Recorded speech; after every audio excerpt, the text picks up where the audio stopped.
And I think we're going to switch over pretty soon, but hopefully I don't talk about fungus this time. And, oh, wait, okay, yeah, we're definitely live. Okay, so, hi everybody!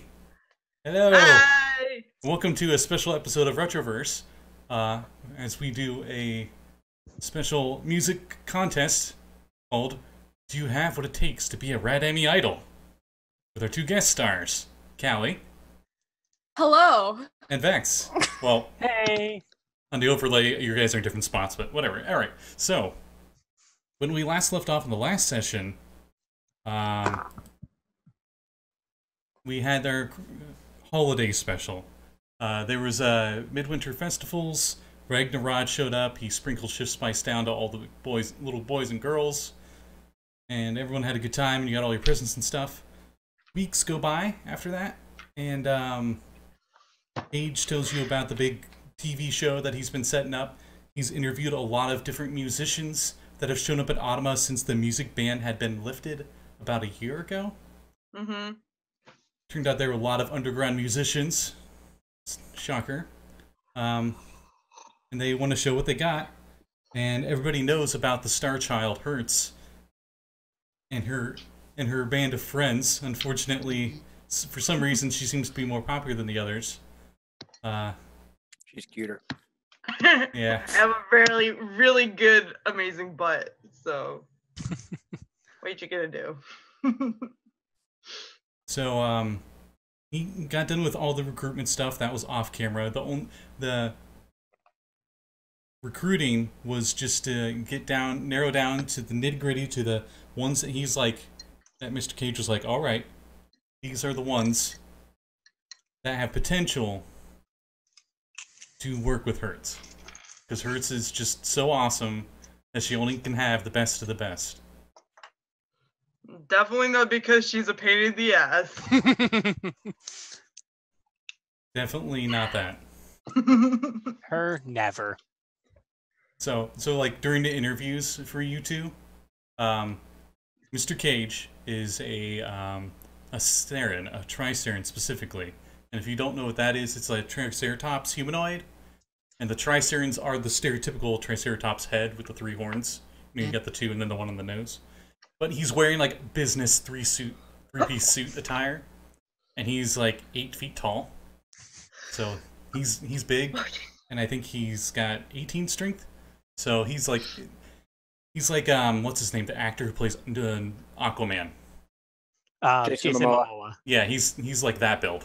Where you're just like, if he had bodyguards, they look like they're just mini bosses right before him. Yep. I feel it's worth mentioning Verm has 18th strength as well. Oh, that is true. Everyone's pretty swole in this party. We're beefy kids, okay? Even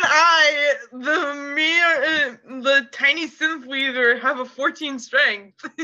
And she's not tiny. She's 5. What is it? 5'4"? 5'7". 5'7". Excuse me. She's only small in comparison. Yeah, because everybody else is six above. Yeah, 6'8". Okay, so we'll just do this real quick.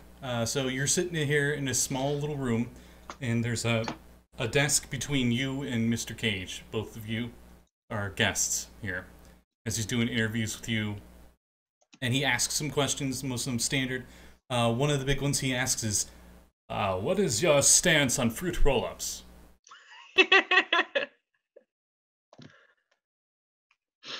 Give them or take them, you know? I mean, whatever. And he goes to write stuff down. He does that every time you answer a question. It's always the same, He's kind of hard to read.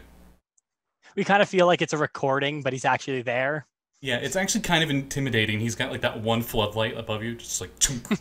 No? He's like, how short should shorts be? She'll just kind of look at him and say, however short you want them. You write stuff down. Well, let you know if you make it to the finals, and we'll discuss more information then. A few weeks go by, he contacts you both.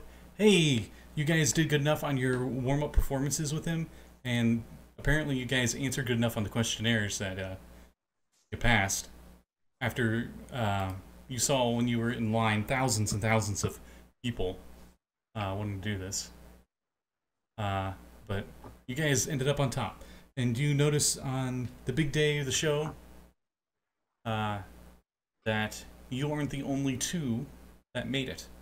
You see an elf bard, a stardust elf. Now, they got like bluish purple skin and they got freckles, but instead of them actually being like darker dots, they're like little stars. They're like shining like diamonds on their face. And their eyes are 5 pointed stars that glow like lights. They seem to project out from their eyes, out like maybe a centimeter out. You see a guy with really frizzy fro hair. He's wearing a blue leotard.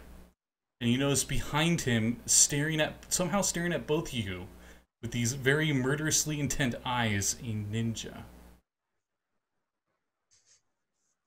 You also see a flump. And if you don't know what a flump is, it's a human-sized jellyfish that doesn't swim. It's just floating there. It's like it's an alien, essentially. But this one, with his little eye stalks popped up, you're not sure how, but it has a soul patch on it. He's basically a spaghetti pancake. Yeah, he's the Like spaghetti monster. Yeah, he's the spaghetti monster meme. Cute. That's adorable. You see two mysterious figures also in the back, and they're both sitting there quite motionless, almost like statues. Both of them are wearing biker gear, and they have on these very elaborate helmets that have a bunch of LED lights and stuff on them and stuff. The one turns at you and it waves, and the lights turn to a smiley face as it waves.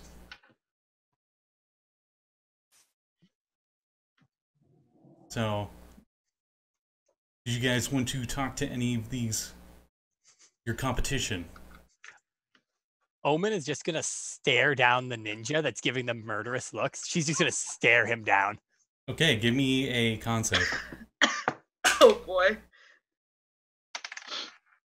That is a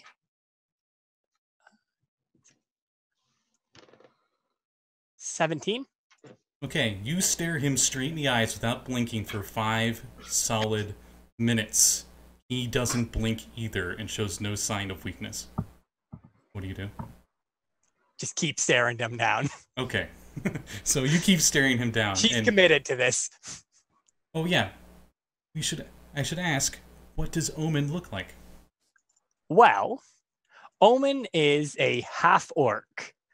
She stands 6'2" and is just absolutely ripped. It's probably the best. She has a 20 in strength. Wearing ripped jeans, a torn top with the words "I go into rage," and has fishnets and other various accoutrements on her arms. I'll send a picture to our group and to the chat. Nice. And Mumps, what do you look like?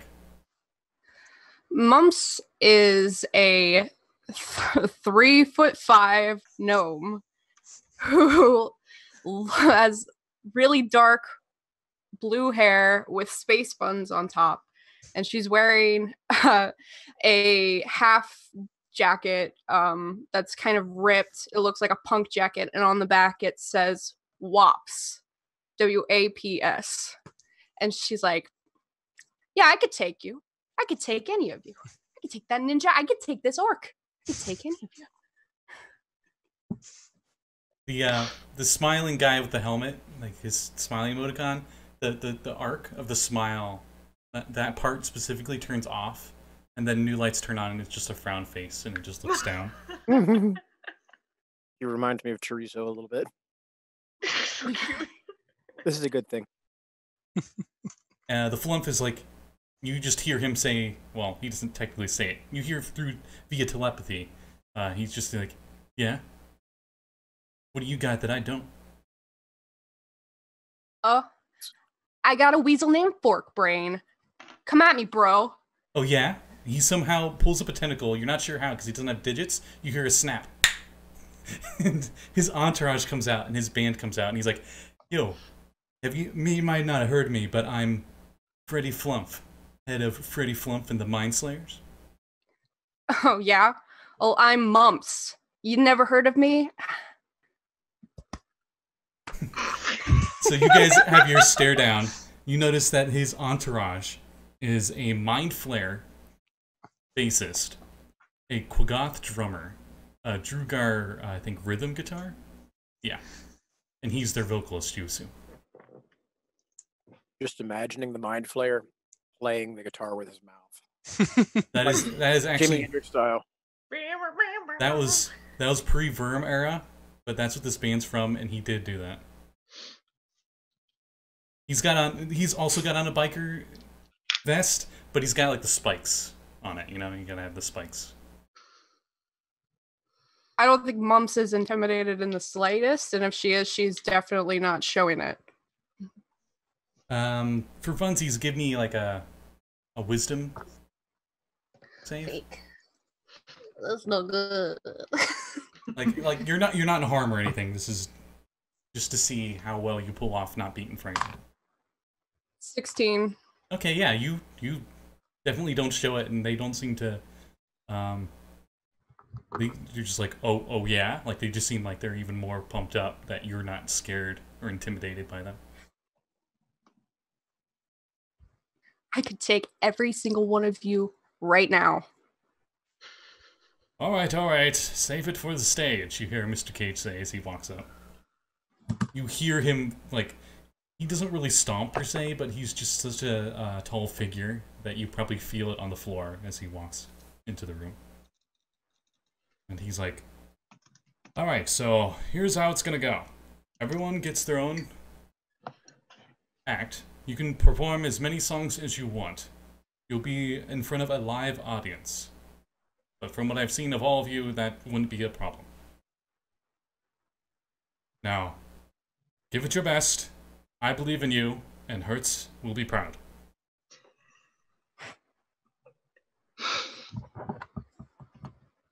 And he's like, "No. Okay, well," and he goes to get this earpiece, and he walks out. Meanwhile, outside, I love my dad. Hertz and Verm are in their equivalent, like the Hollywood studio, you know, like you got like the star with your name on it. And you guys are like getting clothes ready for being judges for being up on TV. So, what are you guys dressing up as you're getting ready? Verm is going to actually going to change out of his Gakkaron jacket into like a nice, like a leather, proper leather jacket. But he is actually going to be wearing that shirt that Visky got him for Christmas or for midwinter. And the only reason that he's not wearing the shirt that Hertz got him for midwinter is because he sleeps in that one. Whoa, okay.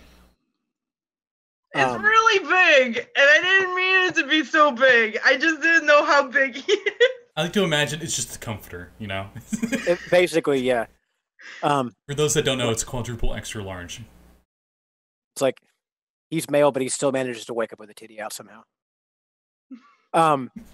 So and reptilian, so I don't even know how that works. we'll let the biologist figure that one out. Anyway, so yeah, leather jacket, black t-shirt, and some black leather pants with his biker boots on. Lycosa is in the house tonight, and she is kind of roaming around doing like area security and things. Okay. You hear a knock on your door. Okay. Oh, maybe he actually heard a knock on his door. No. Actually, I'm giving our guests a chance to see who they're going to be talking to. Oh, right. Okay. So, the knock on your door. Do you answer it? Oh, I'll grab it. Okay. You open it up and you see on the other side a human girl, and she has like a makeup kit and stuff, and it looks like she's supposed to do your makeup. All right. He'll kind of look down his nose and go, "Ah, come on in. But good luck. She won't hold still for you. Don't worry, I'm an expert. Even she seems kind of not sure. She uses all of her skill and tact to make you look the least amount of a laser dragonborn as possible. Maybe a neon dragonborn instead. I mean, that's flipping racist, but okay. Yes. You're it's not unfounded, you know. I don't even know if I'm here, but I'm just saying. Yeah, I was gonna say, what are you wearing? Meanwhile, in Hertz's changing room, what you doing? Imagine, if you will, just a cloud of glitter. That is what is happening at this very moment in this room. And I think that she's probably trying to look a little bit more presentable. So instead of her hoodie, she has on a like a crop top that is cut out in various positions and different triangles and such, which basically just covers pretty much just the nipples at this point, and just a lot of cutouts. And then her still the leather bad booty shorts and the VR cape thing, capelet thing, whatever you want to call it. Butt cape. Butt cape, I guess. Half dress, I don't know what to call it. Butt cape, according to my cosplay thing. Yeah. And she has various different accessories, which are like all kinds of different metals, and are all like, including some rainbow ones and some gold ones, and a lot of like decorative stuff. And she changed her earrings from like her regular just simple ones to a little bit more fancy ones with little stars on the end of them, and her hair is less of a mess and more put up into a bun because her hair is growing out. So yeah, that is what she is looking like. Okay. So as you guys finish up getting suited up, be judges, you're eventually escorted out to the big table that is in front of the stage, and there are cameras set up at your table, almost like they're just there to get your reactions and stuff. And you see one of the judges, because Cage told you that there was going to be another judge that he found from out of town that came to Atama as refuge against Radicule. And you see sitting at one of the chairs a Kenku. He's wearing a very nice three-piece suit, but it's like black shirt underneath, not as black suit, and a very black tie. Everything's on top of the t-shirt? No, on top of the t-shirt? He's got like a business shirt. Like a button-down. Yeah. Okay. Gotcha. Do I know this person? Give me a history check. Oh, okay. Pretty good. Got a 21.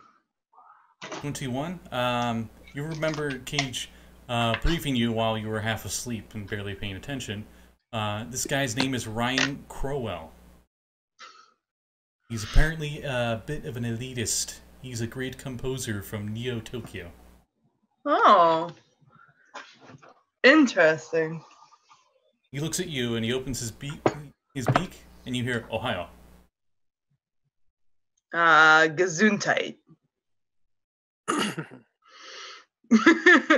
Name's Hertz. Verm is actually going to try not to grin like an idiot.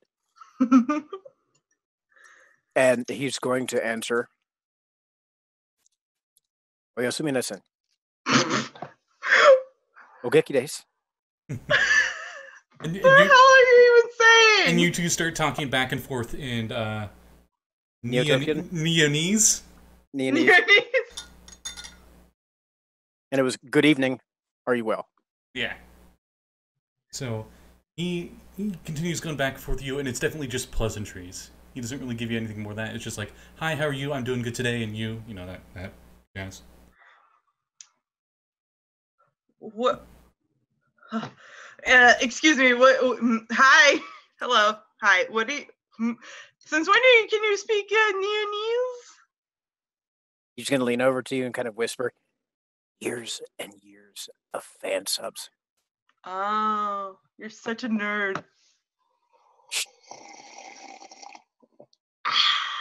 He's gonna kind of look at you sidelong out of just the one side of his face and give you a wink with just the one little eye in the front. You can tell ever since midwinter he's kind of loosened up when he's not having to be on, but he doesn't really goof off unless he's just around you. Gotcha. And on that note, eventually everyone gets settled in. Cage eventually comes over and he sits on one end of the table. You two are sitting in the middle somewhere, and then the Kenku, Ryan Crowell, is on the other side. So you two are kind of sandwiched in between them. You got plenty of space between your guys. It's like a really long desk. You got these nice, like, today's standards, like gamer chairs, you know? You guys are nice and comfortable. So, I start throwing bedazzled jewels at Verm's head.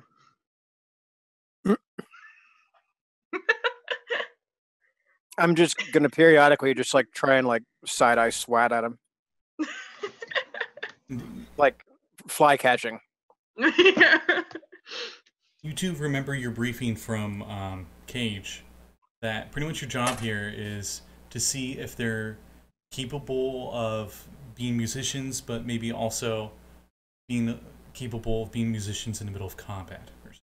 Do Right. they know that though? Yes. Okay, so they know what they're signing up for. Yes. Okay, good. Because if they didn't, he would have serious reservations about all of this. Yeah, same. Not gonna send anybody into battle or rendezvous or whatever without being properly equipped, And, or at least betterly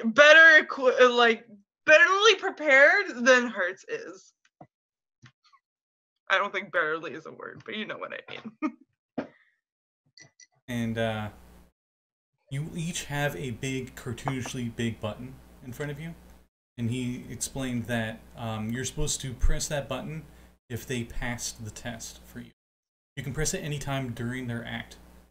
But if everybody presses the button, all 4 judges do, before their act's done, they automatically pass. They don't. They're done, and they finish their song or whatever act they're doing currently, but then they go off stage after that.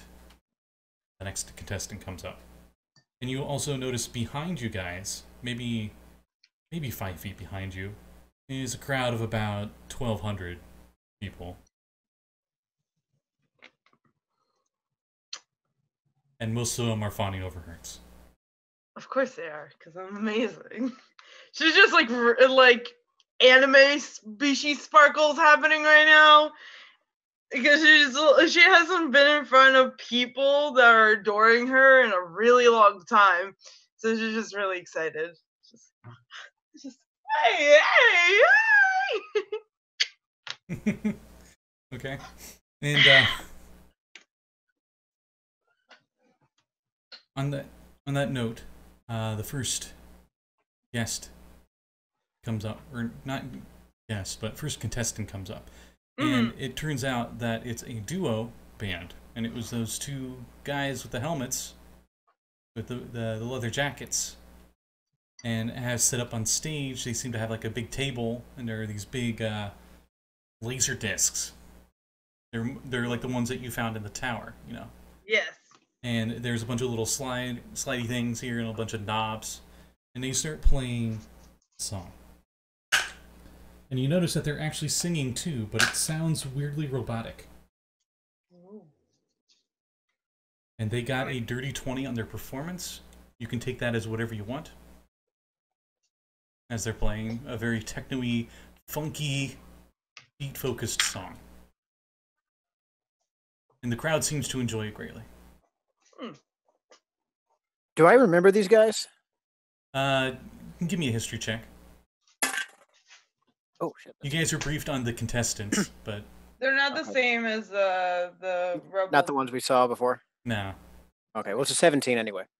You remember one's name was Dom dash Y and then a bunch of like numbers and letters. And the other one's name was Guile B dash H0M3M or something like that.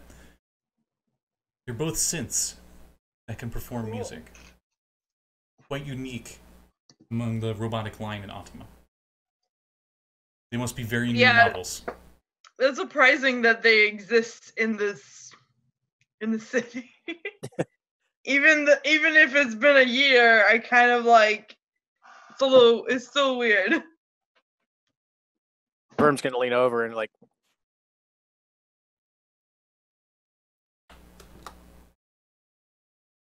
What? And he's gonna lean over and say, "How are you doing with this?" I'm just happy that there is actual music playing here. I mean, yeah, but People are making stuff, filling the void, you know? sure. Checking the sheet, like I'm sure we have like a list of all of our contestants. How many deep is this field of competitors here? Well, first you have these guys. Apparently, their band is called Silly Outlaws. After them is the Ass as Sin group, with this a guy named Ninja Ryan and another one named Lord Danathil of Slams a Lot. Oh my fucking god! After 10 out of 10. After them is someone named Omen for a solo act. After them is Ravel the Elf. You're assuming is that Stardust Elf Bard. After them is Mumps. And last but not least is Freddy and the Mindslayers, which are probably the most famous here, besides Hertz. Oh, those guys are my friends. I forget. All right, well let's try and be impartial anyway. Do you still have But their like shirt? they're really good, so Okay, well let's see how they do. Do you still have one of their shirts? yes. Okay. unless I like threw it out in the intervening time between midwinter and I can't I don't imagine. think so. She probably has it on her. Not on her right now, considering she's on, but Do you guys hit the buzzer at all? For these two, the Silly Outlaws. What did they get on their performance? Dirty 20. So good. But it's probably They're the first good. time you've heard techno or dubstep or the equivalent. There was definitely a lot of funk. You sensed a lot of funk in there. I don't know. I'm kind of feeling these guys. right. But can they fight? I mean, is there? I'm gonna lean over. Is there like a practical round? Do I get to go in there with these guys? What's going on with that part? I mean, it's just all performance today. What? Combat will be after this. Just want to make sure we get the music part first. Okay, so if they make the cut here, then we can go cut them later. Well, maybe not that. Might have some legal issues. I mean, okay. Don't slice them up, please. Hammer only. Got it.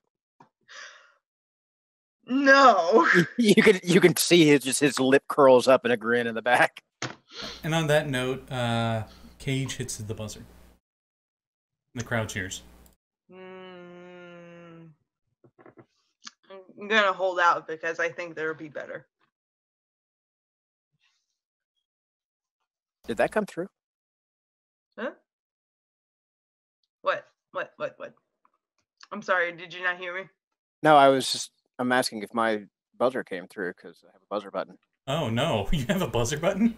I have a buzzer button. Oh wow, okay. I didn't hear it. Watch out, this might be loud. No, that's the thing is I don't think it's working. Womp womp. Womp womp. But you hit your buzzer then. Yeah, I do. It doesn't Okay. seem to be feeding in. Oh well. The Kenku just sits there, wing arms crossed. Doesn't look impressed.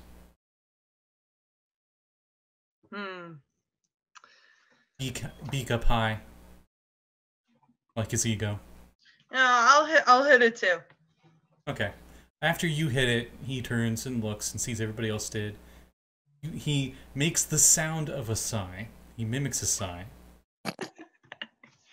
And with one feather finger, he hits it, and they pass. And a bunch of confetti stuff comes out from the stage, and everyone cheers, and the crowd actually gets up, and it's like, woo, and they're all go nuts. And there's a random human guy with a microphone who's kind of like the spokesperson here. You notice he has a very dude-up black hair, and he's wearing a plaid shirt. And he's like, yes, it looks like we already got ourselves a winner.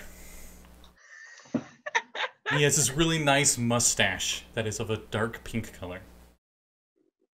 I appreciate the man's mustache. And If I had the ability to grow a mustache,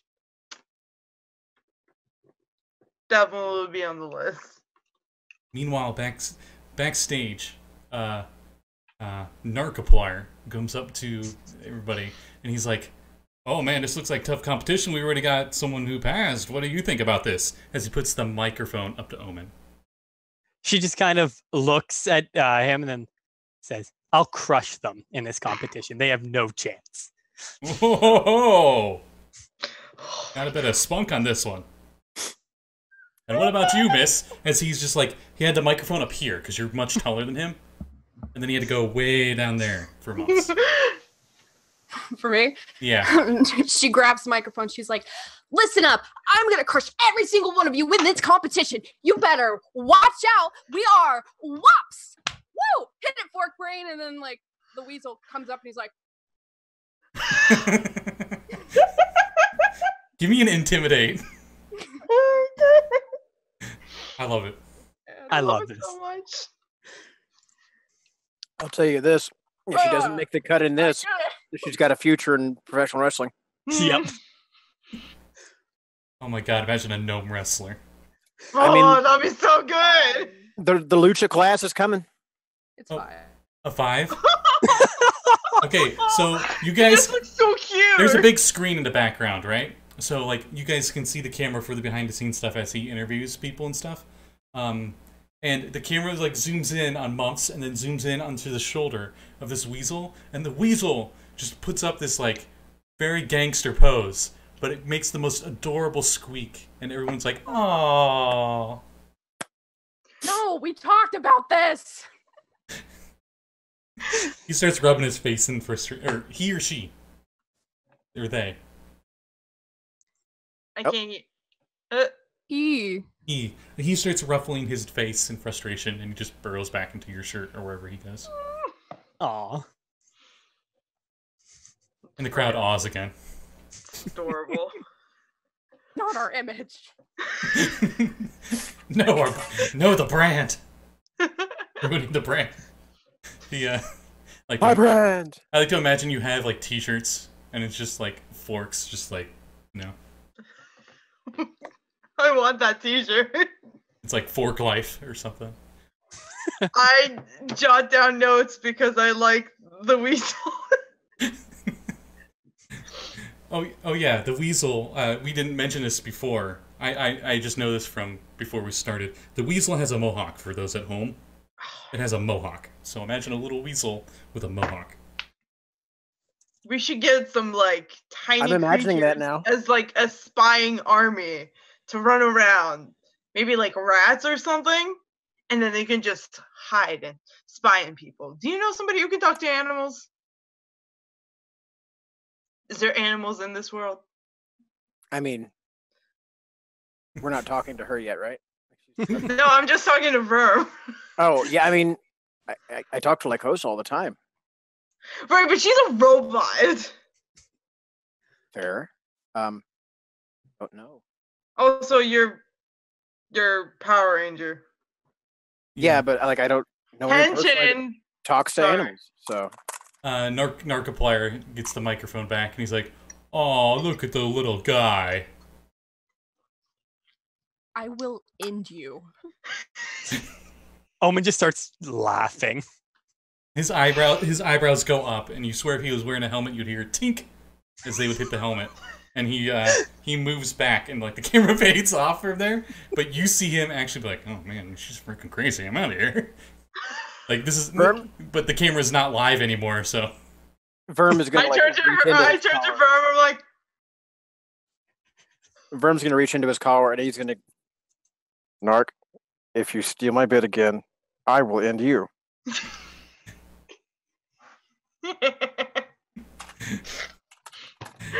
I like those two. On that note, he comes out nervously, looks at Verm, and just like pulls his collar, you know, and he has like up next is he pulls out a little card. He's like as in.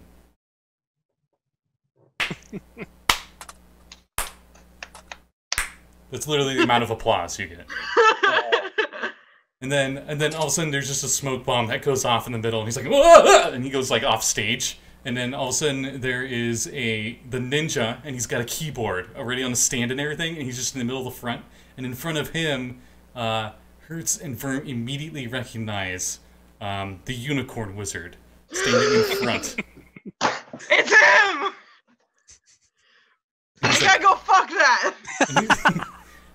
It's like, how's everyone doing tonight? Yes! Is everyone ready to learn? I'm gonna teach you about space and stuff. Please. I do not have it ready, I'm sorry.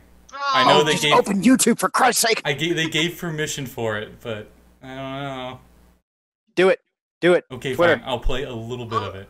So they start playing a song about dinosaurs in space. And a lot of no one needs to do a knowledge check on this.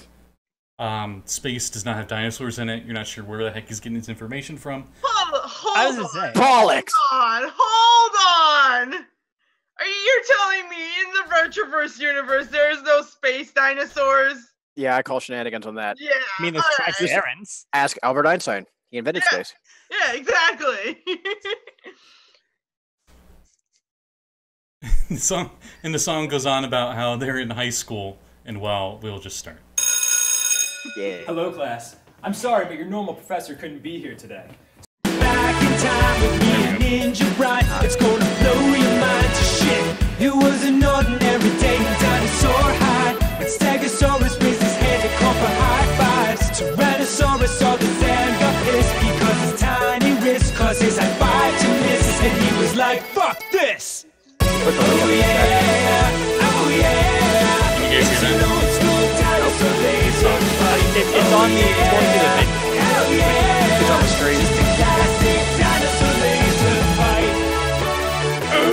fight. Okay, so that song plays. Let's see how they do. Groups get advantage because they assist each other. They also get a dirty 20. No, I'm bashing the buzzer into the table. Yes! Yes! Give I me- gotta fuck that, so yeah. Give me a strength check. Or- No. Uh-oh.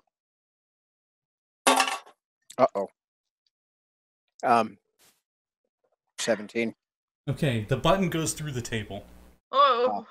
It was competing. Can we get a replacement here? I know you guys have one. A bunch of backup, like the stage crew, just like, oh shit, oh, fuck. And they're like trying to like fix it, and they like put up like this board on the table and like put a new button up on the hole over top of the hole. Verm has the decency to look a little sheepish. Come on, man. And Know your own strength. I know you can handle yourself. Yeah, well. Look, all I'm going to say is I didn't smash that button any harder than you tried to smash that. No, I should have. Fuck you. Maybe later. he says up on stage, yes. And he raises an eyebrow, like the Rock, you know, eyebrow. Oh, boy. Yeah. Looking right at Hertz, points at her, Oh, boy. gives a little smooch. Give me charisma roll, Hertz. Okay. So she fails. Oh no. Did you really again? Is it? I'll consider you proficient at flirting. I assume so. I got 15, so it's not terrible. Okay, he flirts and you flirt back better somehow. I have those sexy bedroom eyes. Huh? I've been rating. It's been almost 2 years now. It's time. She wants a rematch. Yeah. At this point, a few of the girls in the audience have passed out. Good. You're not sure if it's from you or from him. It might be both.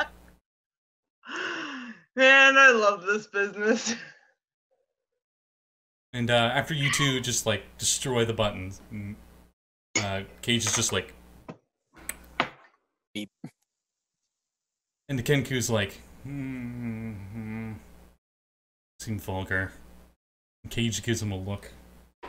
I look at him too, like, not any less vulgar than this gal. You swear you can almost see like a ghostly shadow of another Saren behind him. And the Kenku quickly presses the button. Oh god. Cage won't stand for this. No. I don't think any of you watched Goblin Slayer, but he's got like one red eye that like trails off I know what you mean. when he's like yeah. raging. So like Right. Mr. Cage turns and there's like that like leftover light from the red eye as he just turns and looks at him. As he got a like 20 plus on his intimidate. So Oh jeez.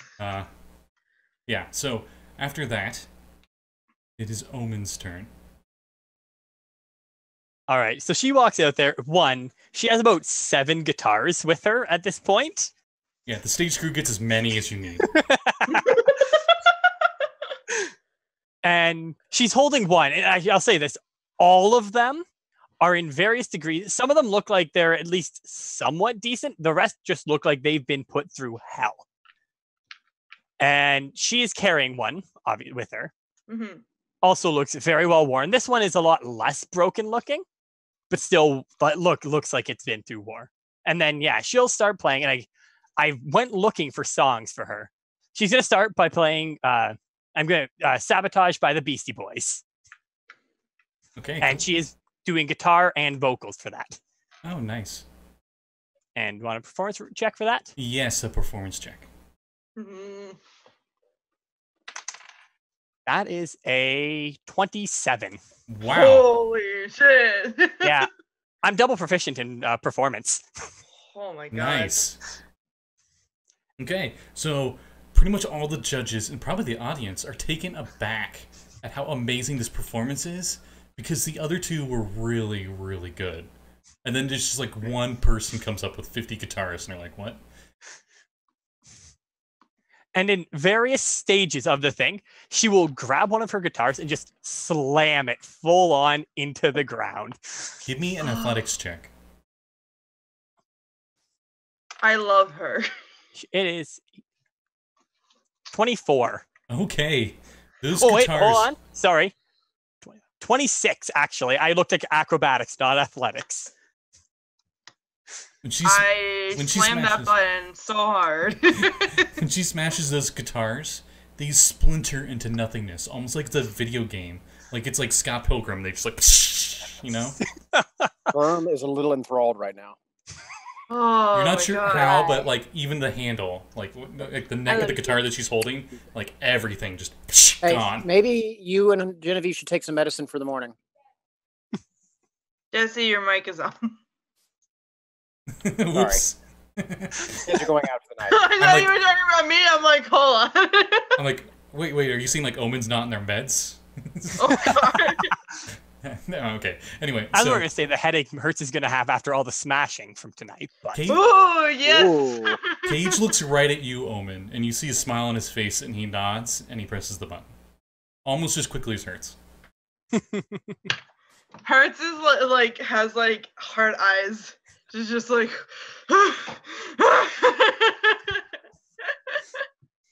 In fear of both Omen and Cage, the Kenku also presses the button. Man, why are you here? He was gonna be the snooty judge, but this is D&D. You can't get away with that shit with you guys. Well, I mean, there hasn't been anybody bad enough to be snooty too. Yeah, I that's- know. that's true. Everybody's really good. And then Kat was saying, and I think so too, that Visca's gonna love you. And then, yeah, at the end, she'll smash one last guitar, probably like a couple of them at the same time, I'm going to say. Like Just that, for the show. with that athletics check, I'll say you grabbed 3 and you smashed all 3 at Yeah! the same time. I grab Verm's side and like shoulder. And I'm just like, oh my god.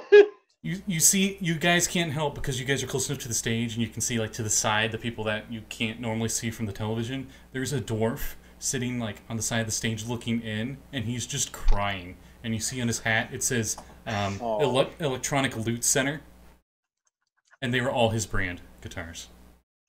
Oh no. And he's like, "Oh, my babies!" I'm gonna lean over to Cage. Oh. We're not paying for this, right? I've already covered the expenses. It's all right. Those guitars were expendable. That might be really good, for a battle. Like, smash some dudes. Yeah, Great. I'm thinking axes. Yeah. Yeah, Or for could 6 she, string. she could 6 just string rip axes. me into shreds. Whoa! Save it for the after party. Just take me now. I'm yours. I think their mics are live through this. Oh too. yeah, no, all your mics are live, so the audience hears everything the judges are saying. Hertz doesn't care. Omen gives Hertz a look, gives her a wink, and flashes a grin at her. This is a good day. What does Verm say to that? Well, Verm, not being the jealous type, is just going to grin and shake his head. I mean, he's used to this by now. I mean, They did have a threesome, so That's this is true. on par. I mean, it just like honestly, like his mentality is just like, it's Hertz. You got like the Looney Tunes like rings, and she's just in the middle, and it's just like it's Hertz, folks. Yeah, kind of like who else but Quagmire, God. but it's Hertz. Yep. And Giggity, giggity, giggity. Oh,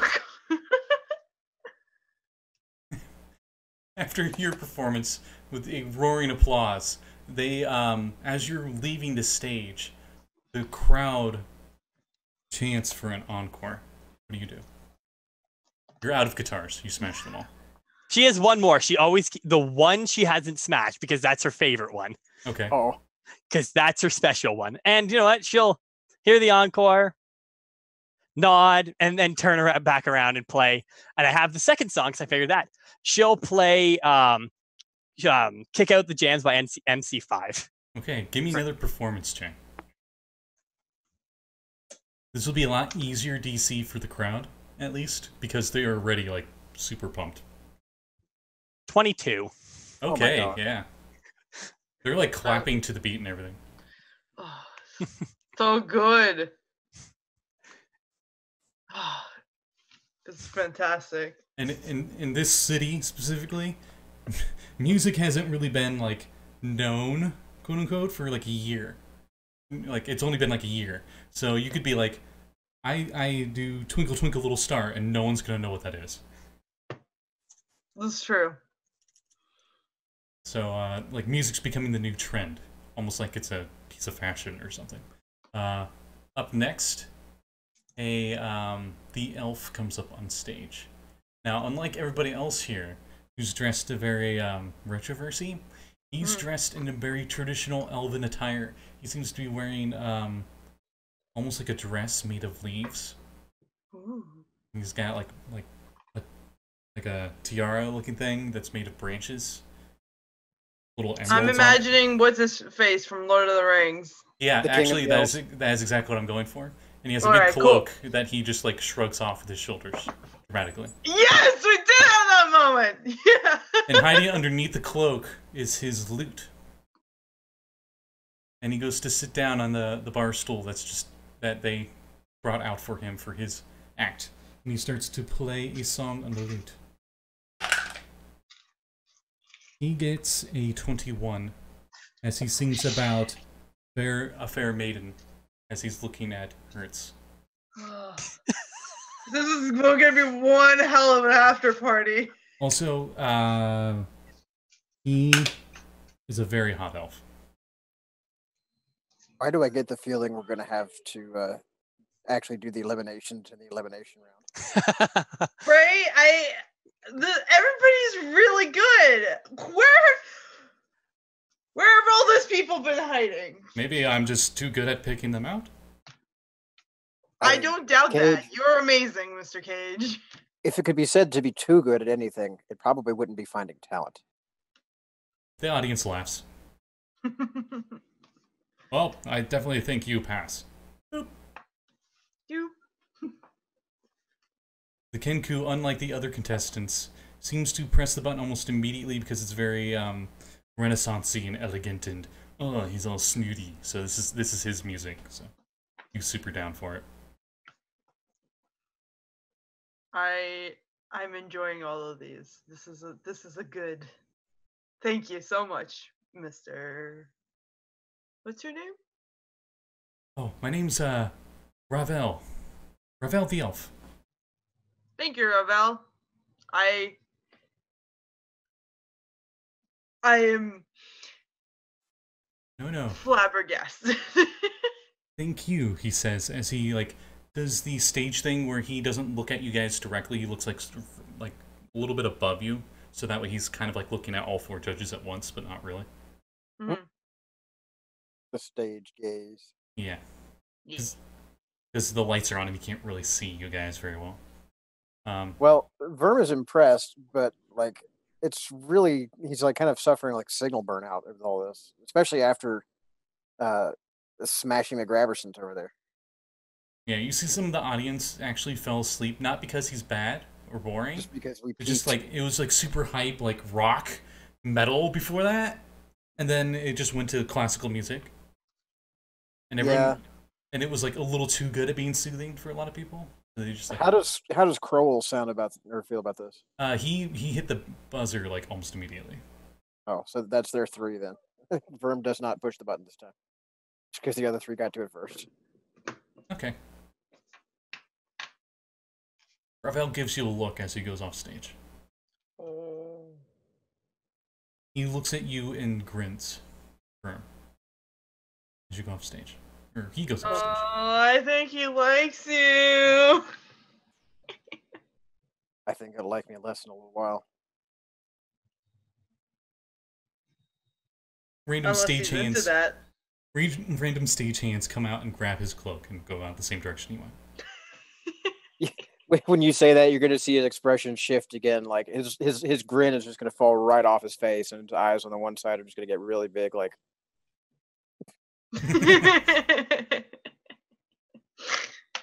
Is this just me and you talking about how hot everybody is? Because this is fantastic. I do have to I gotta have a different voice for him. Narkiplier. There we go. Man, all these contestants do seem pretty hot, Hertz. What do you think about all this? Seems pretty tough competition for you. You talk big there, Mumps. As he puts the microphone back down to you. Oh God. Save I'm this not job. intimidated at all. Have you seen my weasel? She's really, really intimidated, but she's not going to show it. Verm is trying really hard not to put it on a double entendre into that comment. The weasel's mohawk is just, you can just barely see it poking out, but the weasel seems too scared to pop out at the moment. Oh my goodness. We're fine. It's okay. And on that note, it's your turn, Mumps. It is not. God, Oh, I want to help her you so bad. Just Okay. Mumps gathers her composure and she goes, "It's really your turn?" Okay. Oh, bless. Okay, so she gets to go on stage and she Heelys her way out. You know what? For She's that, like, for the "No, Heelys, for Oh the my fucking entrance, God. give me performance check. No. I would say that it's a dex check for Heelys. All right, 21. Hey! She rolls out in effing style. It looked like she just glided through there, like she cast Grease Spell or something. Here's the good roll, guys. It's not gonna be good after this one. The crowd seemed like they were getting kind of tired and stuff, you know? And then, like, she slid out there in style, and they didn't, like, super cheer and stand up or anything, but definitely caught everyone's attention. And the hype seems to be going back up in the crowd. All right, who's ready to rock? Woo! Goes the crowd. Okay, we're gonna take a little trip down memory lane. All right, hit it, Forky, and then he starts beatboxing. Forky comes out and stands on the bar stool that the elf was on before. Like, We go or through something. a beatboxing rendition of Mr. Brightside. Nice. You're gonna hear coming from the mic and Hertz just to your right. You're gonna hear a very unusual kind of high pitched sound coming in the general direction of Verm, but he doesn't look like he's moving so much as vibrating in place. Oh my God, are you trying to laugh? Is that what's happening? No, He doesn't know how to laugh. No, not that. He's trying not to squee in front of God and everybody. Boxing. Verm, give me a wisdom saving throw. Whew. Thank you, dice. Okay. With save 18. Okay, you save against squee. You remain composed, But only just. but Hertz knows. It's like you can see the muscles in his jaw working really hard right now. Are you just like SpongeBob and Patrick when they're trying not to sing Goofy Goober? You're just, He's like, I sweating don't. bullets? He's trying to. He's like SpongeBob. I don't need it. Okay. And Mumps, give me a performance check at advantage because your weasel is assisting. All right, I'm scared. Oh God. Okay. No! Verm is going to reach into his pocket, and he is going to finger one of the little polyhedrons he has, and I am going to burn one of Rod's presents. I'm giving her a nat 20 on her performance roll. Oh, that is so nice of you. Oh, I forgot we had those. Thank you. We always do. God. Was that I gotta toss out these dice, honestly. What with a nat 20? What is your performance? My performance is +2, so it's 22. Okay. Ooh. First, like the audience is quiet, kind of quiet, and you're getting kind of like, oh no, am I doing bad? I'm gonna keep going, and then Verm burns the nat 20 by actually squeeing, and that motivates you to play even better.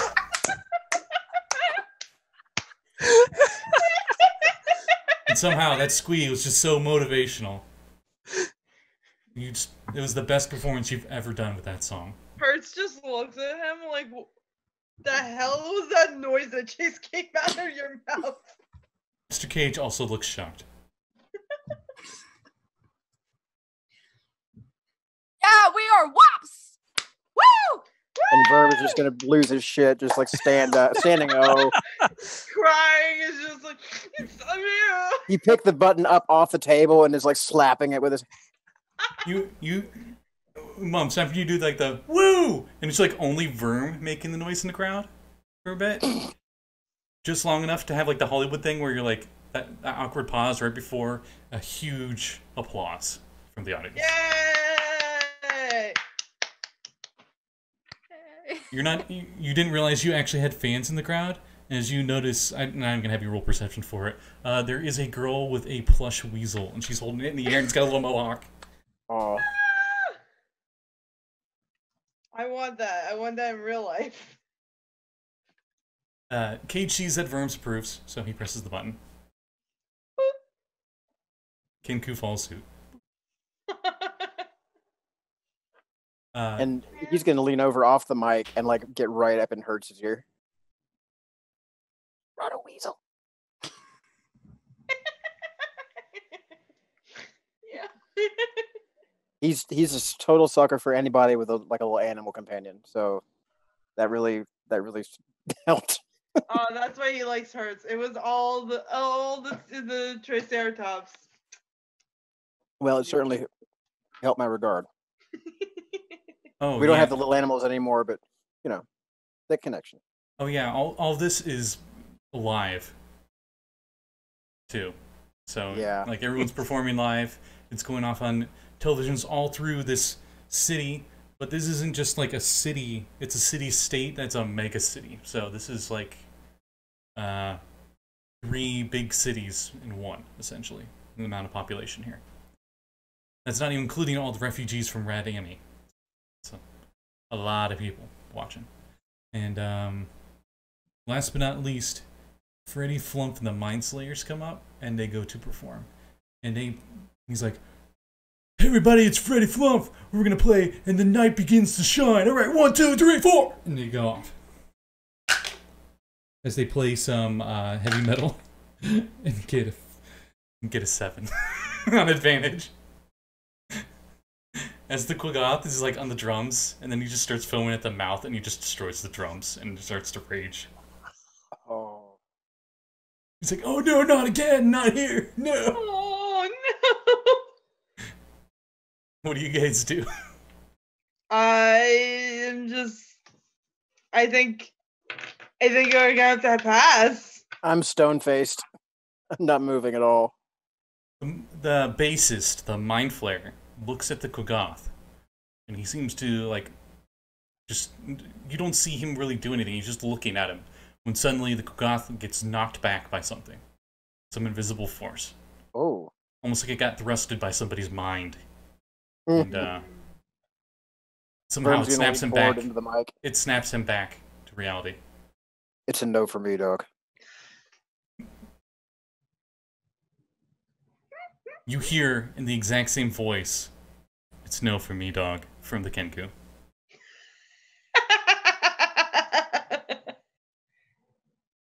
Yeah, I'm sorry, Freddy. I think I'm gonna have to pass, but I know you can do better than this, and you're gonna do great just on your own. Come on, man. Not cool. Nope. Sorry. Can we just get like a fleet of like shepherd's crooks like reach off stage? Yeah, pretty much. And one goes out towards the Mind Flayer, and the Mind Flayer just looks off stage, and you hear somebody go, "Ah!" And like the cane goes flying, and the Mind Flayer just walks over there. So sad that my soundboard isn't working. And on that, the competition is done. The competition is done, folks. Yeah, that seemed like quite a bit of performances going there. Yeah, that little weasel is so adorable and cute. I just want to ruffle his little mohawk. He actually goes over. He actually goes over and he's like trying to ruffle Forks' mohawk. What does Forky do? He just takes it. He He's takes not it? like Monster. Oh. Mumps is the abrasive one. Oh, I thought he was gonna be like a punk or something. Be like, No, she just dressed him up to be a punk. okay. Sweetheart. He makes cute little weasel sounds, I guess. I'm imagining like personality-wise, he's a lot like Ron Stoppable's Naked Mole Rat. What was his name? Rufus? Yeah. Rufus. Thank you. Wasn't Just going not for that, but yeah. I like to think Mumps maybe like drew on like angry eyebrows, so he just looks like he's angry, but he's not really.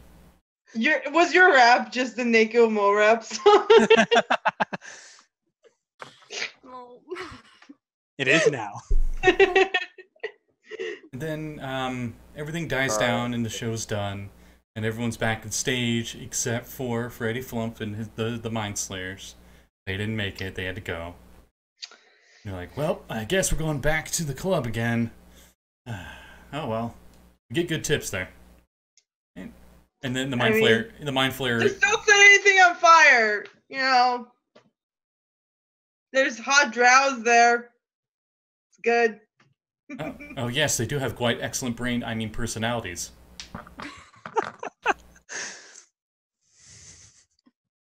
Bye. They just go. All right. They're gone. So And, Bye. You guys are all there, and Verm, give me a insight check.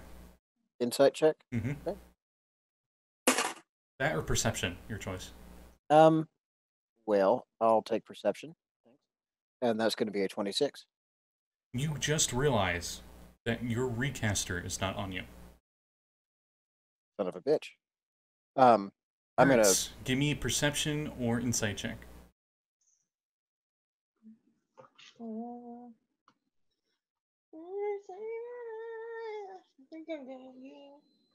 Yeah. I got a dirty 20. You realize you haven't seen Magneto for quite a while. He usually follows you everywhere. He's nowhere to be found. Has anybody seen my son? Are we still mic'd up? No, all the mics are off. All right. The audience is left. Okay. Cameras are off. Most of the I'm going to lights look are over to Cage. Lock it down. Lock it down. Oh boy. Because he just does the mic. Verm, has the mic like up. a light switch now. Like he was being goofy and funny before. He is total business now. Verm, have- what's going on? Where's Magneto? Also, where's my recaster? We have missing items, Cage. Excuse me! Excuse me! You hear behind you as you turn around and you see Ravel the elf laughing maniacally. All right. Lycosa. God damn it. And from the ceiling, you see red eyes glowing. You were so easy. He looks up and doesn't seem like scared or intimidated at all. His eyes glow purplish red as he looks at Verm and says, "You were much easier to get past than I thought. Such an easy exploit." And Hertz is gonna cast a wall of sound. And on that note, literal note, since you're playing a note, everybody, give me an initiative. All right. Oh, now you choose to fail me, dice. Okay, Remember, I got 5. Verm, you do not have any weapons. You do I not have your understand. armor. There are I still a have bunch my of, unarmed strike proficiency, right? You still have that. Okay then. You still have your proficiencies and skill proficiencies and stuff. You just don't have the, if your unarmed strikes did anything special, they don't anymore. I got 11.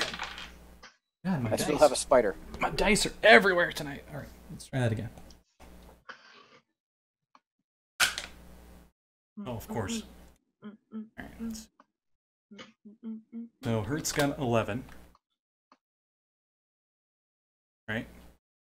Whatever he is. Go 7. Okay. Got a 22. Ooh. You're rolling so hot tonight. So my one roll was literally me rolling a 13. I just have +9 to performance.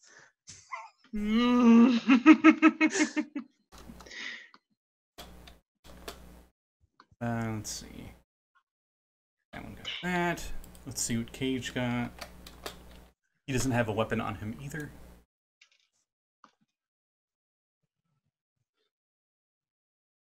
Let's see. Oh, there's. So I'm there's guessing my quiver was attached to the Henshin uniform. Yes, but I'll say coincidentally, Lycosa does have one weapon on her. All right. Like a stick. It's like R2-D2, you know, just shoots it out to you. Yeah, sure. It's like a holdout. It's like 3 CPO or not 3 CP. CPO. You mean RTD? BB-8 with like a little like fire, a little flame just. So what does Lycosa have on her? Whatever you think would fit. Probably not anything two-handed or heavy. I have a gun. You'd have like a spare. It would be like your spare weapon, just in case or something. I mean, yeah. Do you want a gun? Sure. I throw him my laser pistol. I'll take that action. Okay. Omen goes Alright. first. I also have a whip. I never use it, but I have it. I call bullshit. You've definitely used that, just not in combat. Well, All right. Yeah. How far away am I from this guy? He's actually right behind you. Oh boy. I'm gonna grapple him. Okay. Strength boy. check. And that will sorry, I think I have the feet grappler too, so I get advantage. Oh, nice. Hey. it's amazing. My goodness. All right, so that is 15, 16, 17, 18, 19, 20, 21, 22, 23, 20, 24. Oh boy. You rolled good, but not that good. So he's currently grappled. All right, and then I get my second attack. What would it take for me to suplex this guy? Roll to hit, I guess. I mean, okay, I'm good with that. Mechanically, that's what you do. I'm sure you're proficient in suplexing a guy. Yeah, I was gonna say, is we really need that lucha. Yeah, it would be class to come up, strength. I Chris. guess it would be a straight strength d20. All right. Unless you have unarmed proficiency. I actually, if I go into rage, I get a plus to my thing. Would that count? Yeah. Would you like to rave? I'm going to rave. Okay. Have at it. Jeez. That is a nat 20. Oh my god. Oh, please. That's just kills him. That's a way to Out of our start a misery. combat. Oh Lord. So what if You pull a I keep forgetting his name, the Russian dude in Street Fighter. Zangief. Yeah, you pull the Zangief move, where you like grab him and then like go up the air and twirl. Just... Oh boy, that's beautiful. So, what's your strength modifier plus your rave bonus? so my strength modifier is +5, and then rave bonus is advantage on strength +2 damage, and that's a d4 damage if it's going off of an unarmed attack.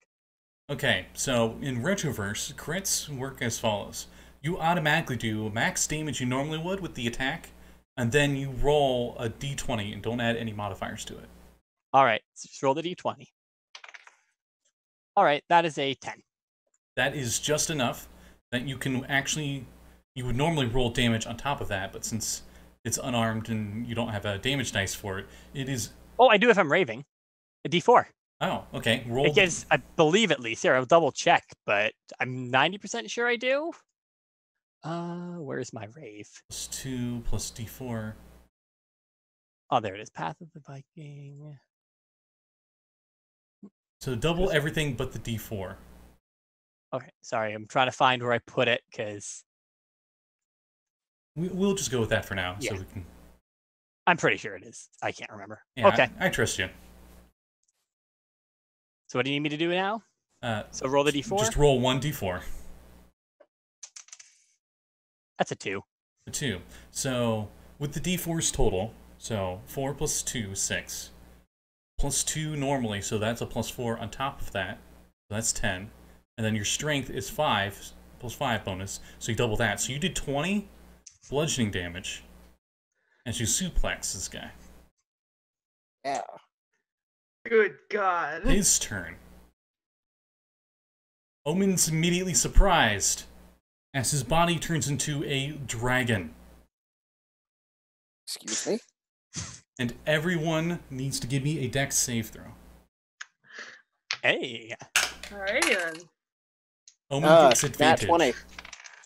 This dice is going to dice jail. You're done. Retroverse, you failed me. You got now 1. 22. I got a 17. Okay. Everybody gets pushed back a little bit because it went from medium size to large size.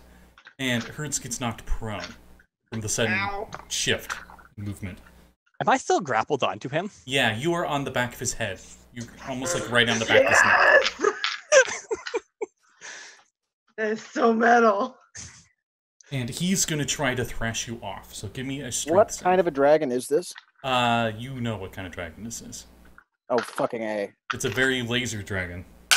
Well, then this is fucking useless. So strength saving throw? Yes. 27. You want to know what he I got? get advantage on everything, pretty much. You want to know what he got? What? A nat 1. Hey!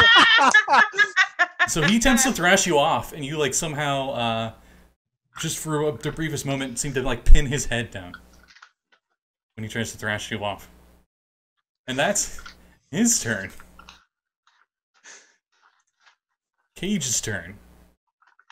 Cage cracks his knuckles, and behind him, a ghostly figure of another Saren appears behind him, and it moves over towards Hertz, like it's protecting Hertz. Aw. And he runs up, and he does a hook with his punch. And he gets advantage, because he's grappled. Oh, and he would also rage. And he almost nat 20'd. Alright. So he socks the dragon a good one, as the head was starting to lift up off the ground, and he just like knocks it back down to the ground. And Hertz. Mm-hmm. Oh wait, Verm, what was your initiative?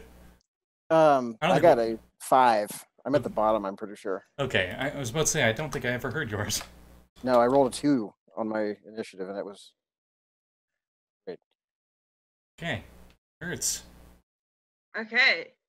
So Need that whip. Yeah. All right. What would it take for me to give it to him? Is that gonna be an action? You can just drop it on the ground, and I can get it up off the ground myself. Yeah, Okay. if you drop it, it's no action. All right. She it's like a slap bracelet kind of situation. So she unhinges it from her hand and drops it on the floor.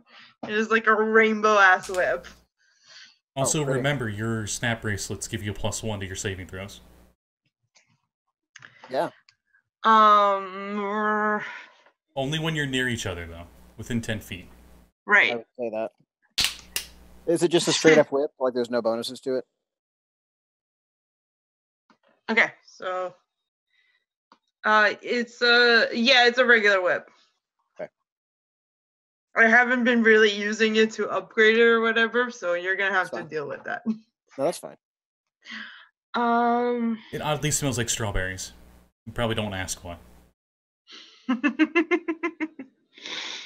I'm going to do. It either smells like strawberries or cream. You can't tell which.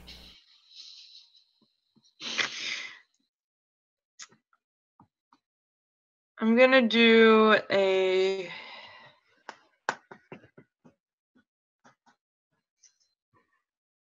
Here's what we're gonna do. I'm gonna.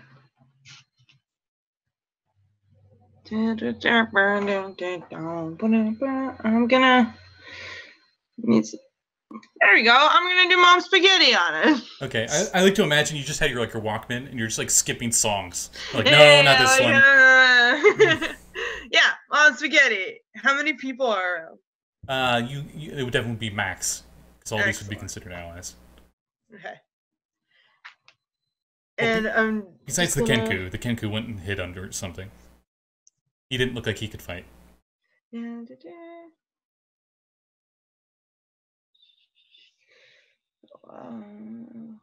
does it not say? Just tell me. What do they need I to believe it is a wisdom save, in my head.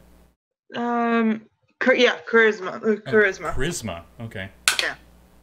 Ooh, 17? Yeah, that, yeah. Mm, Wow.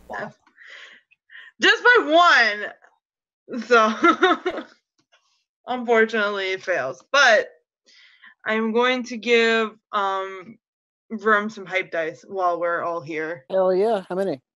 D10 D10 now? Right on. doesn't he take half? Does he? Oh, yeah, since it's a spell. So, Yeah, it's not a cantrip. yeah. Oh, man. Okay. I have a billion D8s. So. Yeah, this is the greater vicious mockery, so that should Yeah. help. So. You might need a dice roller for this. Yeah, I'll just do that.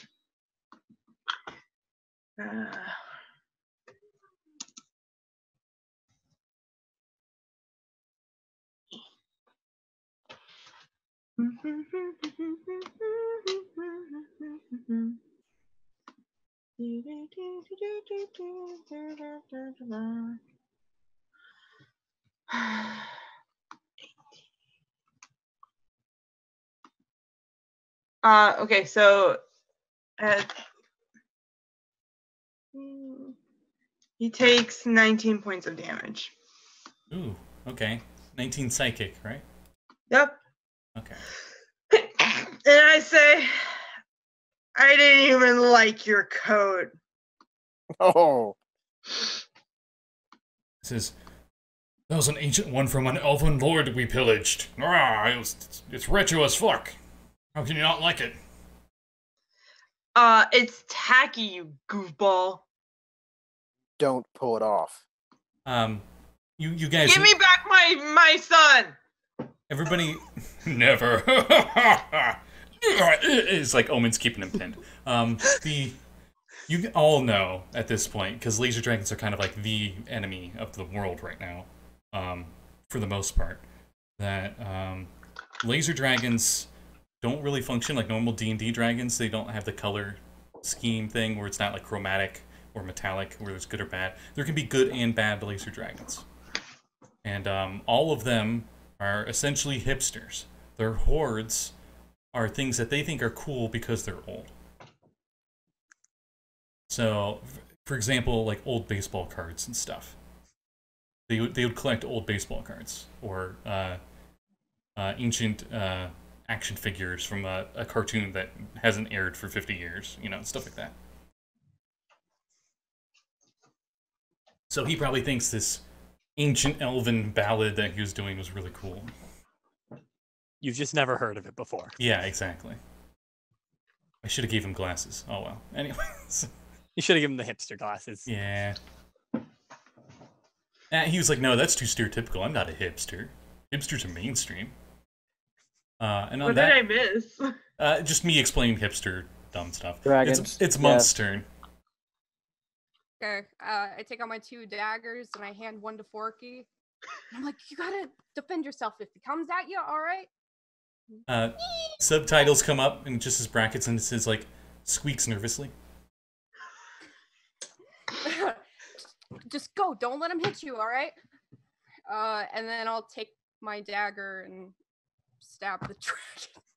Okay, you get advantage. The dragon's currently grappled. Cool. It's a little bigger than a horse-sized dragon. Is grappled. Okay, I didn't hit him. No! What'd you get? 4. With advantage? With advantage? Oh, with advantage. Forgot. Yeah, 4. Wow. Wow. I'm really rolling really bad tonight. Well, I mean, she's I'm like a feeling little it. bitty gnome with a dagger. I mean, probably just went tink tink. Right. The very tip of the dagger actually chips off when you hit it, and the scales are as hard as steel. Can Okay. Can I try say, to do you're a just a drop- poser?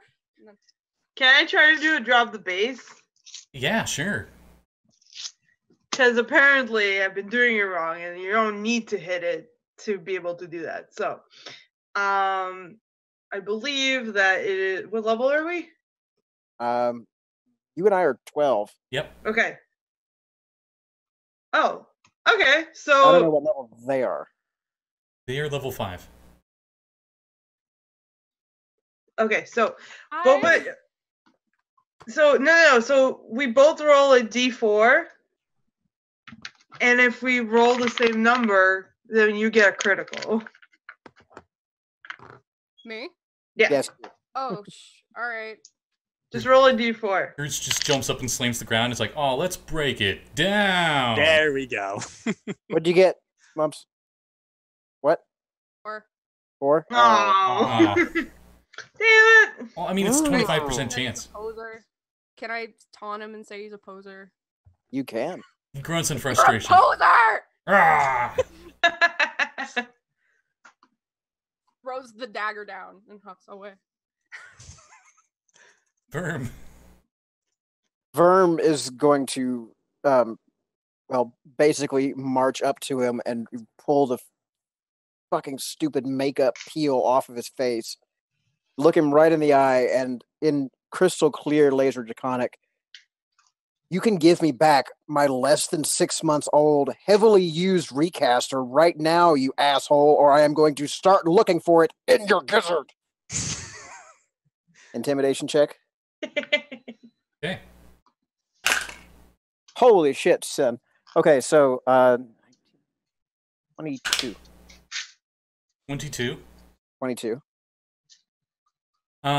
He flinches back and he says, "Good luck, I don't have it on me." Oh, good. Then that means we get to keep you alive until you tell me where it is. I don't think you'll live long enough for that. And as He's he going says to whip that, him mid-sentence Lycosa, around the mouth. He's as going to he's- take that whip. And with a fucking nat 20, baby! Yeah! Yay! And he's going to whip the whip around his mouth mid-sentence and shut him up and slam his head into the ground with it. Okay. It's gonna whip him real good. I believe it Whip whips a it. D4. Oh my... Double nat. Okay, so it's double max damage. So it's a D4 plus So, Dex. Yeah. Plus, Or strength. yeah, strength for me. So that's going to be 4, 8, 16. 16. Okay. And that's going to be slashing damage. On your turn. And then I still have another attack. I have extra attack, unless I don't get extra attack without my Henshin shit. No, I'll give it to you. I don't see why you wouldn't have it. All right. Okay. Well, that's still good, but not that great. It's going to be a 22 to hit the second time. Still hits. This dice is on fire. I'm going to retire it after this round. Mumps, you're surprised that he's somehow able to use the whip through this dragon scale that's tough as steel. Holy fuck. Okay. So, It's a good whip. he rolled max again, so that's another 8 damage. Wow. Okay. I'm putting this dice away before it betrays me. You take it. You did good. You go. That'll do. Pick. Okay. As you do that,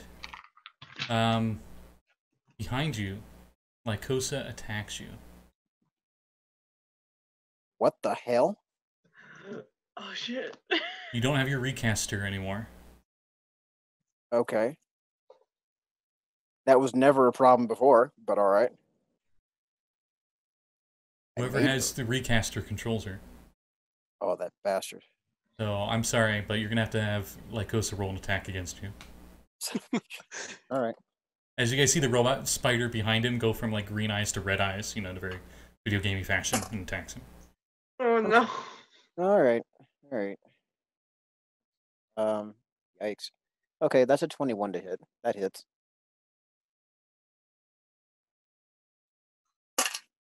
Ooh, okay. That's well. What's his proficiency bonus? Same as ours. Ooh, it's +3 right now. Okay, so then it still hits, but then I only take damage, piercing plus.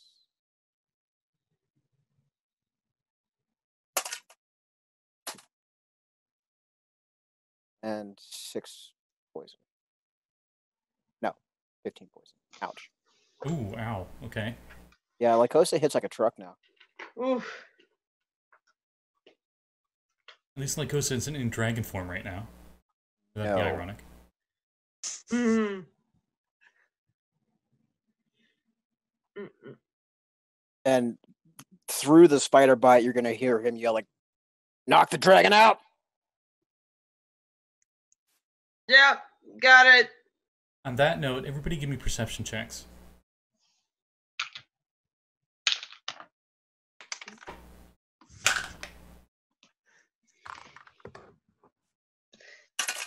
Well,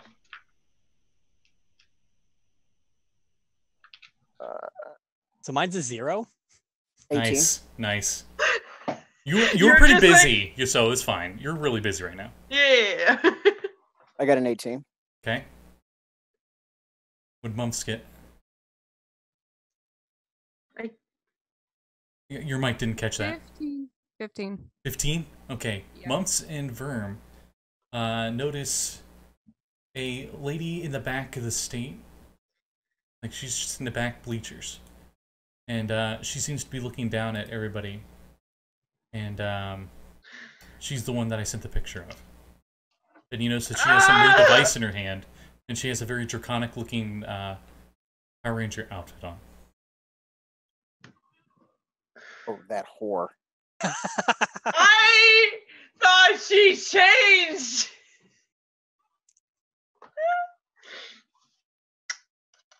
But she's probably like 60 feet away through chairs, so the chairs would be like difficult terrain if you went that way. It'd be maybe 80 feet if you went around the chairs and stuff to get her. But you see she's actually trying to hide, but you too notice her.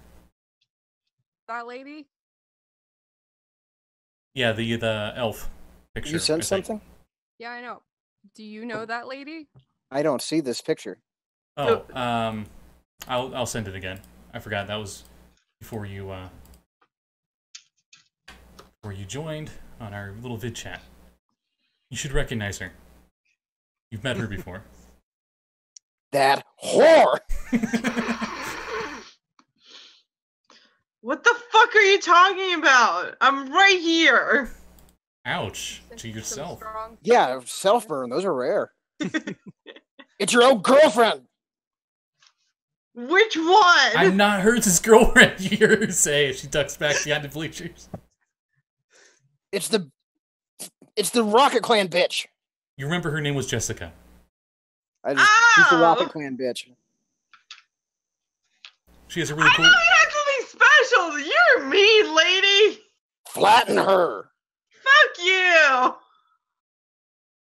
Not you. Not you. You know what I mean. Omen, it is your turn. Omen, if you attempt to do another grapple again, you can pin, which would make him restrained. Do you want to do that? Yes, please. First, I'm going to give him an unarmed attack, and then I'm going to restrain. Okay. You do have advantage. All right. 15, 16, 17, 18, 19, 21, 22. It's really a shame the best dice roll of my life ever happened on a whip. And so it's 22 to hit. Okay, that definitely hits. As Omen's fist goes through the steely dragon scales. Oh. And 10 damage. Ow! Plus, dragon actually- Hold on, sorry, plus 5, so 9 damage. Oh, wait, hold on, 9, 11. I forgot to add my rage bonus. I do not play barbarians. Note.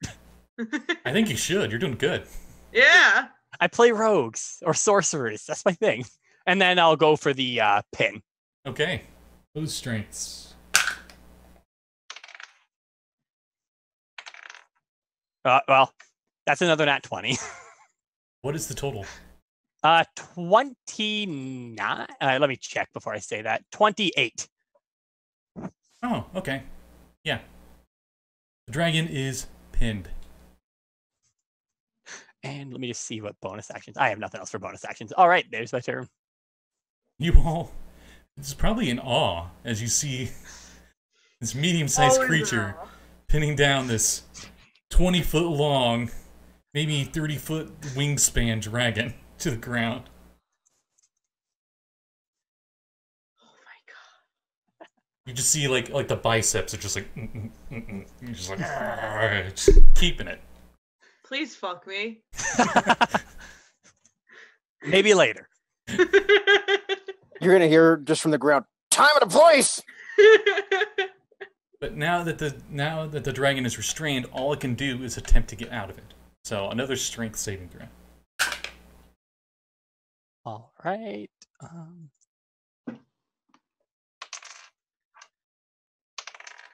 All right. That is a dirty 20. Okay, still pinned.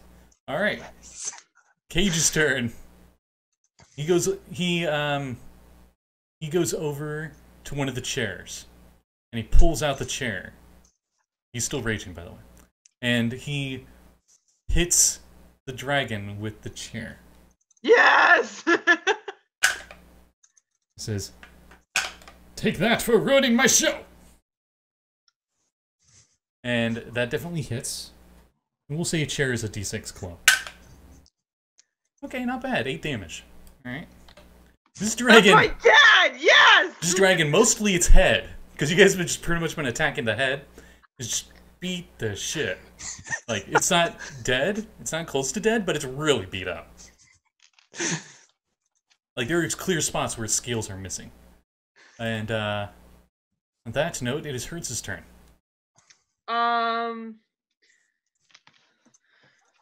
Do you have the stats for the wings? Yes, I do. I will forward those to you shortly. Okay. I was just wondering, does that take an action to do? I believe it does. Okay. Let me pull it up real quick. Yeah, use your action. Okay. Then in that case, I'm going to... How far away is Jessica? 60 feet, 80 feet if you avoid difficult terrain. Okay.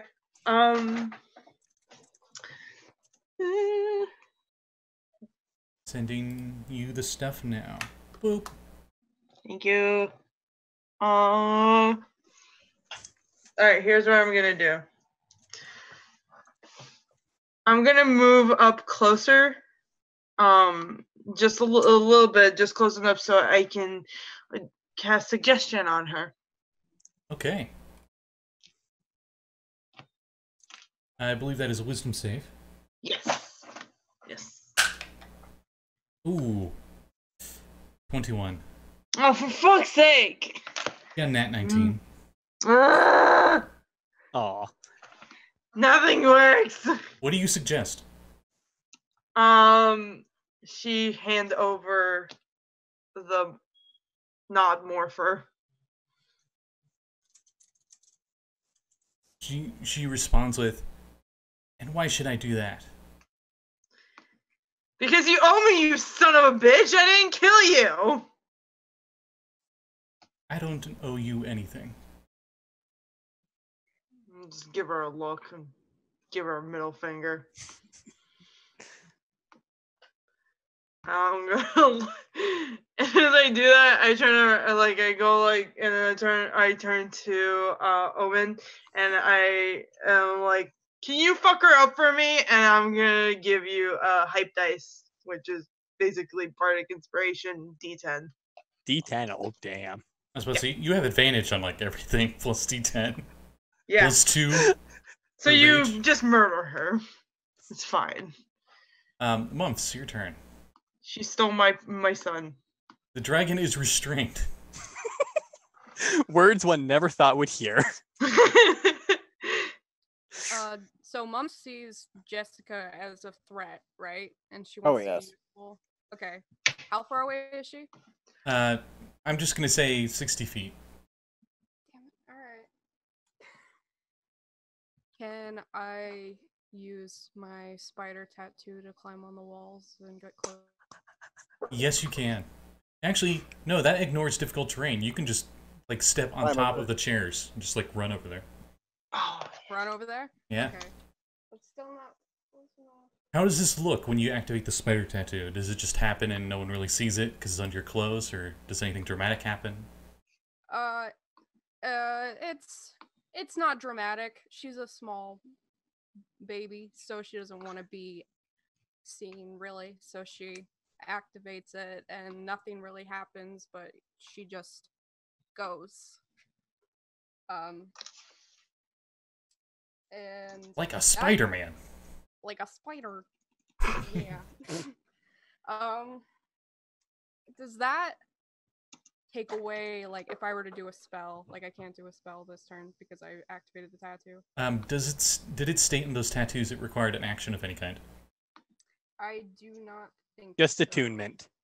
Yeah, attunement. Oh, there you go. You still have wait, it's 60 feet. Your movement's 30? Yep. You'd have to dash to get to her. But you could move 30 feet through the bleachers and stuff, and then cast a spell and be halfway there or something if you wanted. I did. What are you thinking? I wanted to do Thunder Wave, but it's 15 feet. You could close to that amount. yeah. Well, You no. don't at have to 15 go all the way.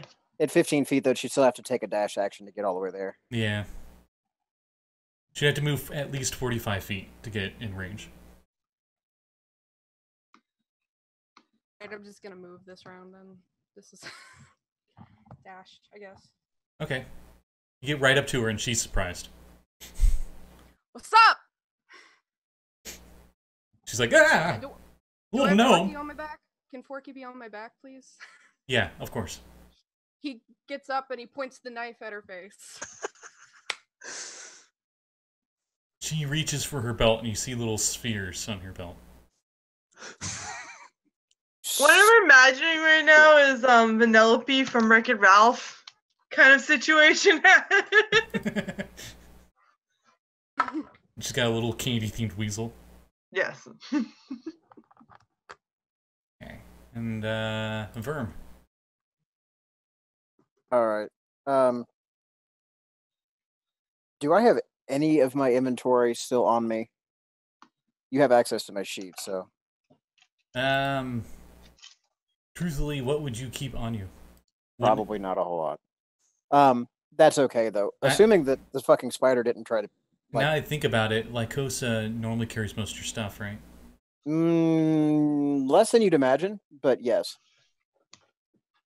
All right. Anyway, you did say you use her as a backpack, so I do. You're right. Anyway, that's fine. Assuming that I wasn't told that I was pinned, so I'm just surprised at once from the spider, but that's okay because I'm actually just going to run at Jessica, and if that provokes an attack of opportunity from Lycosa, then fucking I'll eat it. But gotta hit me again. It would. It would. So I guess Lycosa goes at you.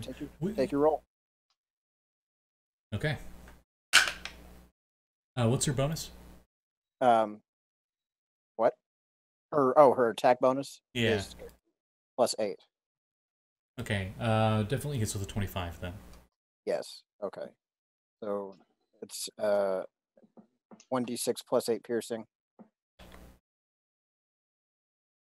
Okay. You want to roll that damage? Of course, it's max. Of course. Of course. So what is that? Piercing damage, and then 2d6 +9 or +8. 2d6 +8. 2d6 +8 poison. Jeez, man. Now I feel really bad. So 14 poison. Okay, so 28. All right, that's cool. He growls really low and does some quick math while he fixes his point. Okay. And he's going to run his 30 feet, and as he reaches the end of his move, his mouth is going to open, his eyes are going to glow bright green, and right over Mumps' head is going to shoot an arc of bright green laser breath right in Jessica's fucking face. Oh, damn. Give me a dex saving throw. Okay. You will do that. What's the DC? I believe it is 17. Well, this dice does not want to stay on the table. 17. She fails with 16. All right, then she gets to eat laser. yes. It is now a 4d6. So I need more d6. Damn. I have the roller open. Do you want me to use that? No, it's okay. I've got my bag right here. Okay.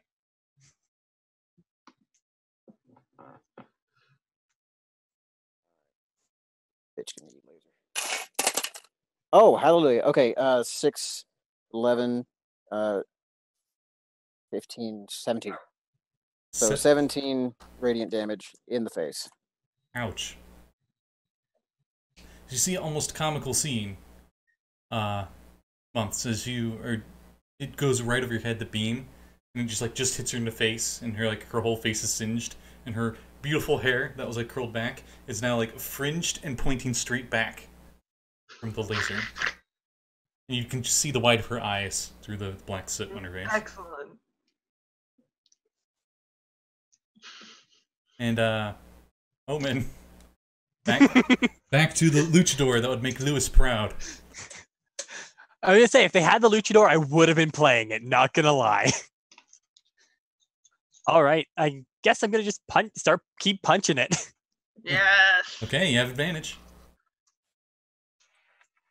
All right, that is a 17, 18, 19, 20, 21, 22, 25.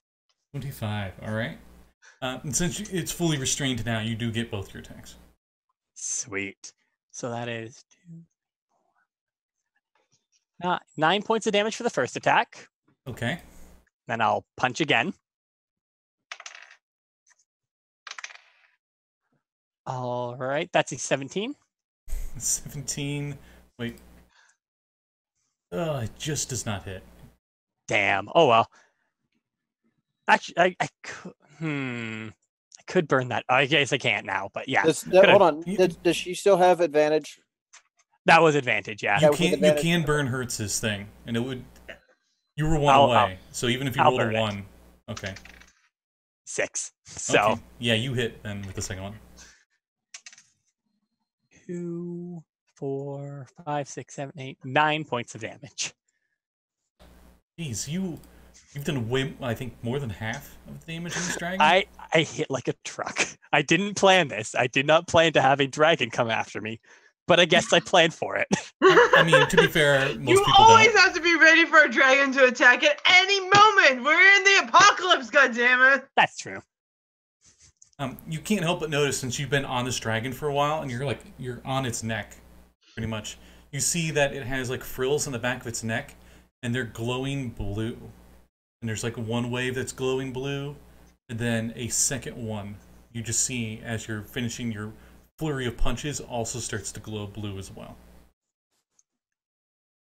I'd probably give a warning about that. Can anyone else see that, or? Anyone else who's with the dragon, so Hertz would see that, and Cage would see that. I should probably even say it too, like, this thing's glowing weird, but... Hertz, you recognize it from the one time you guys did fight a dragon. That might be its breath attack, but normally it does that right before it fires, and it's not really firing it. Point of order. It's still got a whip tied around its mouth. Yes, it does. Well, that might explode then. It might sneeze really violently. Oh, like that, like. Oh God, like a Coke sneeze. Oh, right. Or Oh God. Oh, or a alright. laser shart. You said Coke sneeze? Comes out the wrong end. You said Coke sneeze, and I'm thinking, I'm like in 80s mode, so I thought like Coke the dragon. No, Coca-Cola sneeze. Like Scarface just sneezes in the big That pile. could also work. Yeah. We need a Coke dragon now. Just white powder breath. Anyway, Oh, so no. That would be Snowflame. Yes. And I have to show you that later. alright, so it is the dragon's turn. And it tries to get out. Okay, there we go. All right, and I think I'm checking if I get advantage on this part. It's a strength check, like an athletics. Yeah. All right, so I don't think I get advantage on this. That is a 23. Ooh, it just matches it. Damn. So it just barely breaks out of it, and that was its turn. It breaks out, like the whip snaps as it opens hold its on, mouth. wait, I'm My dumb. whip! I'm dumb. I do get advantage. It says with strength checks. Yeah, I beat it. I got a 19 there. And then on the the whip dice. regenerates and he gets rebound, and he's just, like it never happened. Sorry, I'm again new to Barb. It's alright. Okay. Cage. He's going to take that same chair and keep hitting the guy. The chair catches on fire magically as he... Oh my god, he crit. If it ain't breaking over somebody's head. As he uses some of his Henshin abilities he doesn't really use. As he turns an outfit shows up on him, and it's like a Tyrannosaurus Rex. And it's like bronze themed. Nice. Alright, so the first one crit, and the second one didn't hit. But, let's see if the crit did more. And of course it did more. Double, and I rolled max, so... Oh yeah, and the fire damage on top of that. Max again, I'm rolling d6s, I'm just getting 6s. Alright, so the Don't dragon... use those dice for written stuff. These are the dice from Written in Stone, which is why I'm like, what? So... Get all those bad rolls out now. He takes 21 damage from one strike with the chair. It's a chair... I would say at this point, the chair explodes into fiery debris. Oh my god. He missed with the second hit anyway, so we'll just go with that. A moment of silence for that chair. You hear like the Titanic theme, and as it zooms in, it just slowly turns black and white on the shards of the chair. It's F to pay respects. An F just shows up on the screen. And it is Hertz's turn. Okay.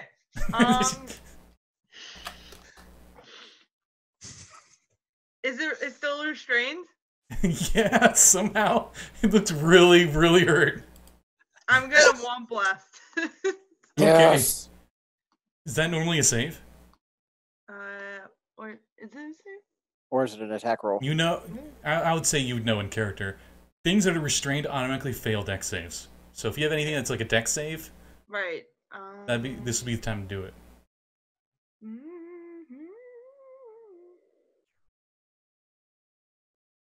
Oh, that's a attack. Hold on, let me find something.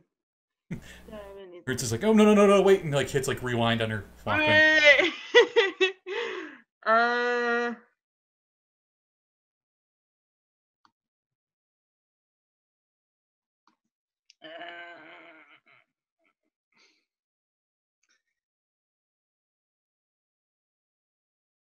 You know what? I'm gonna throw a Star Swift at it. Just hit it. Okay. Hit. Um, But I that's a attack. So. what kind of damage is that again? I believe it is radiant. Is it radiant? Yeah. It is. So. Less effective than usual. Fine, Womp Blast it is. Goodness gracious. Full circle. All right. Yeah. You get advantage on it. Okay.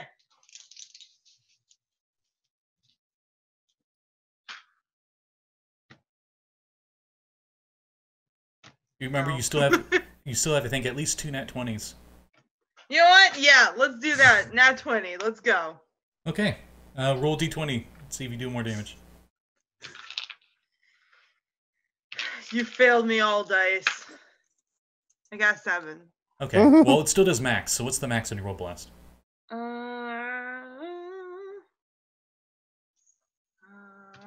What's the dice?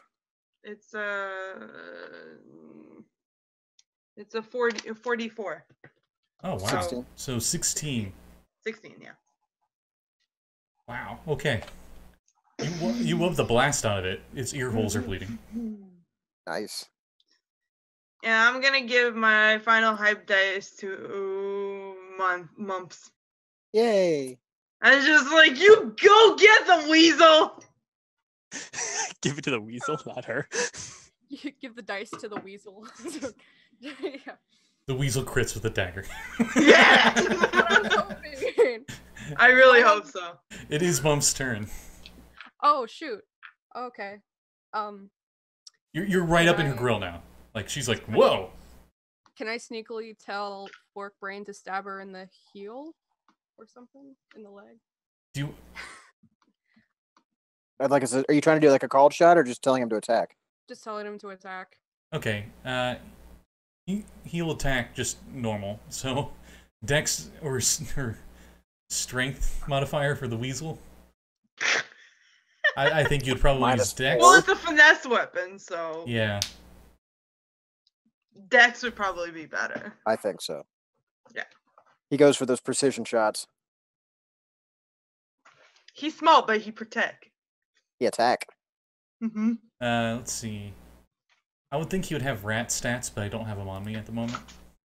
I got you. Hang on. To the Great Sage. Google. Alright. Oh, there it is. Okay, so Dex is a +0, but Strength is -4, so I'm pretty sure you want to use Dex.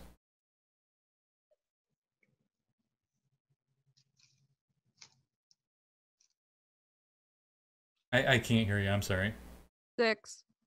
A 6 to hit? Yep. Oh, bless his little Weasley heart. He's trying so much. He swipes with the dagger, but for the dagger to him is like a really broad sword. You know, it's like awkward because he's a little weasel. He tried, but you can still do something. Can he give her advantage because he's distracting her? Sure, we'll go with that. Woo! We're trying. Thank you, Aya. You're welcome. Alright. So Gotta weasel Since waving a dagger at him. Since I'm here, I guess I'll use Thunder Wave. On save. Oh, please tell me there's like a wall behind her or something. I want to be able to reach her next round. A 4. Yeah, it hits. So Roll that damage. I am trying to find my dice. 6, 8. So 6 plus 8. Oh, 14. Not bad. Yep.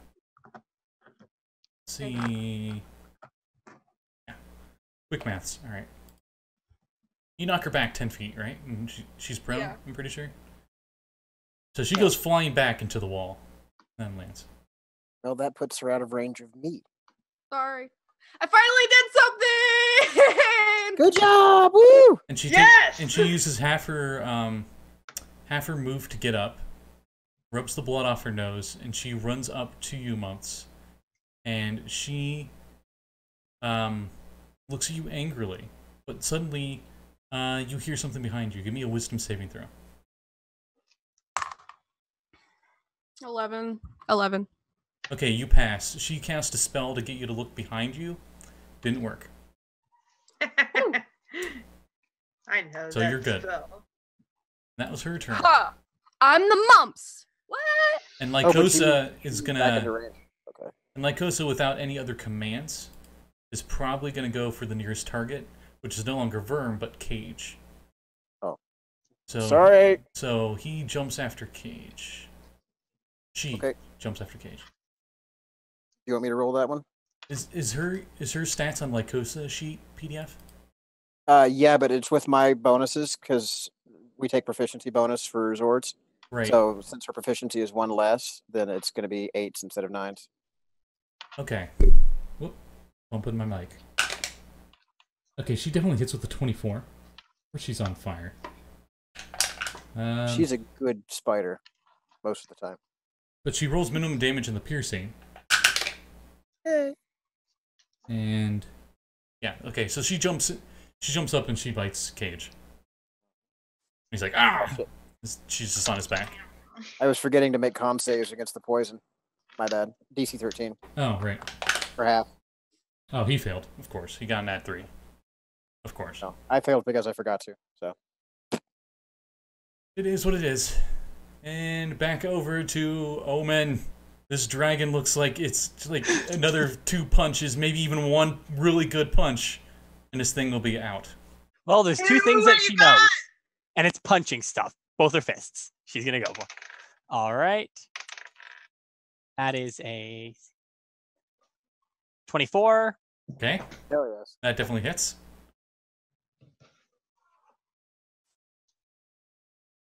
Ten points of damage. Okay.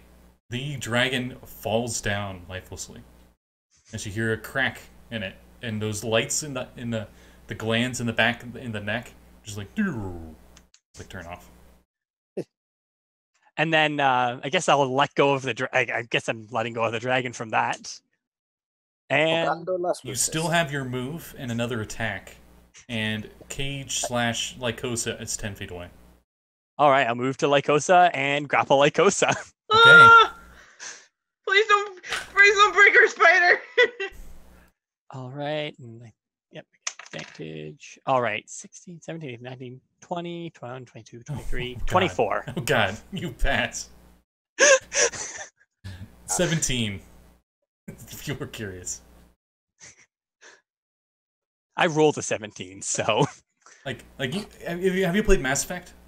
yes. You know the wow, I'm having a huge brain fart.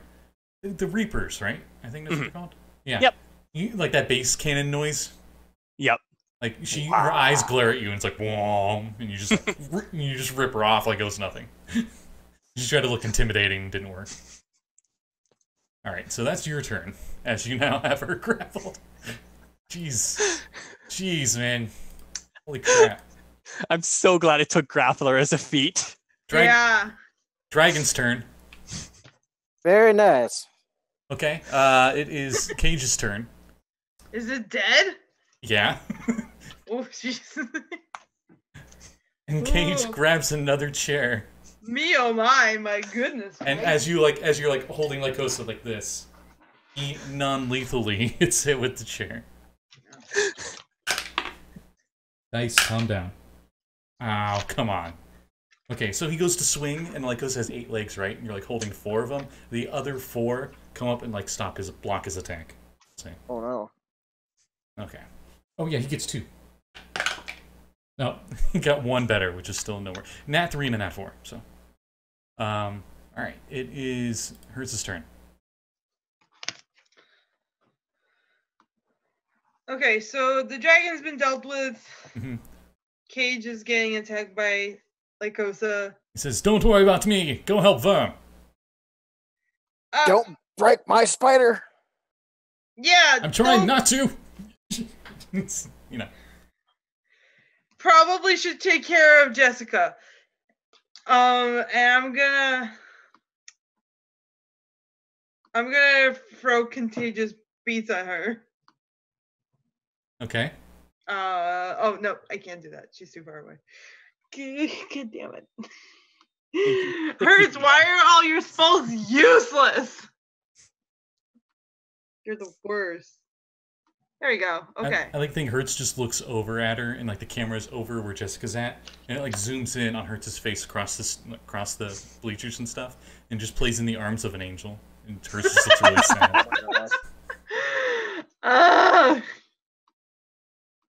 How far away is that? 60 feet Can I get of difficult terrain, or 80 feet of not difficult terrain. Can I get like 30 feet close to her? Yeah. Like, is that gonna take all my action to move there? 30 feet? If you move 30 feet, it's like you going around the bleachers, because she was like kind of in the middle of one of the aisles. Okay. So In the I back. can get 30 feet near her. Yeah. So now you're 50 feet away. 50. Oh, that's why I'm asking. Like, can I get 30 feet away from her? Oh, from her? Yeah. If you dashed, took your whole action to go through the bleachers, you could. What's your movement now, anyway? It's 40. Okay. Oh, it's 40? If you just dash, don't even go through the bleachers, you'll get right up on her. Okay, great. Now I'm gonna do that. Okay. Well, I'm gonna. If she's 60 feet away Well, or 80 feet away, yeah. then I can get halfway there and still do something. Okay. You get halfway So- there, and what you gonna do? Okay, I'm going to do something that I need. Are you like, bad girl, what you gonna do? What you gonna do? Want to come for you? Okay, here's what I'm gonna do. I'm going to animate the chairs around her Oh, jeez. Okay. and then just grab her. They are considered Yes. medium size, so as many as you can do, medium size. No, they're small size. What am I saying? They're small chairs. Okay. Which I believe is still 10. I think you're gonna get 10 chairs. Hold on. Because the number restriction doesn't happen until you get to medium or bigger objects. Yeah. Yeah, so I'll do 10 chairs all up on her. Okay. Roll all of them, please. Okay. I'll just do I'll just do one and The magic number is 14, so just go oh nuts.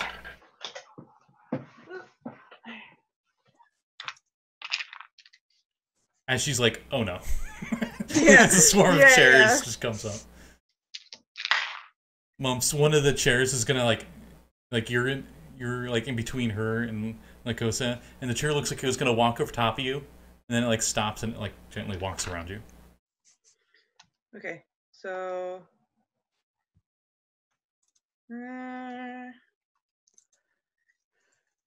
okay, so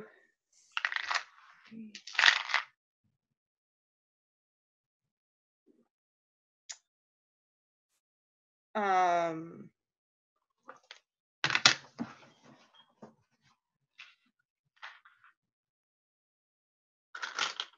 8 of them hit. Okay. What's their damage normally? I'll just do averages. The damage is 1d4 plus, no, 1d8 plus 2. Okay, so 8 of them hit. So 4 okay, plus 6. so she gets pummeled really good.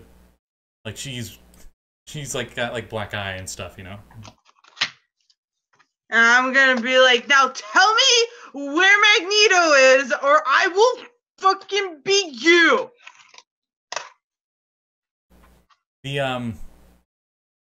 She's like through her fat lip because she just got beat the crap out of by animated club legs of chairs, and you see like the sphere, one of the spheres in her belt like fell off and rolled over, and she went to look at it.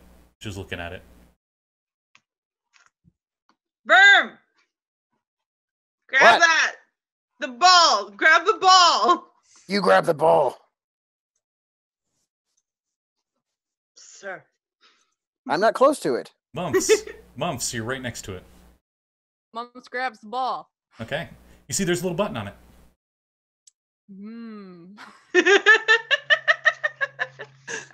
It's maybe golf ball size, and there's a button on it. As you pick it up, it turns softball size.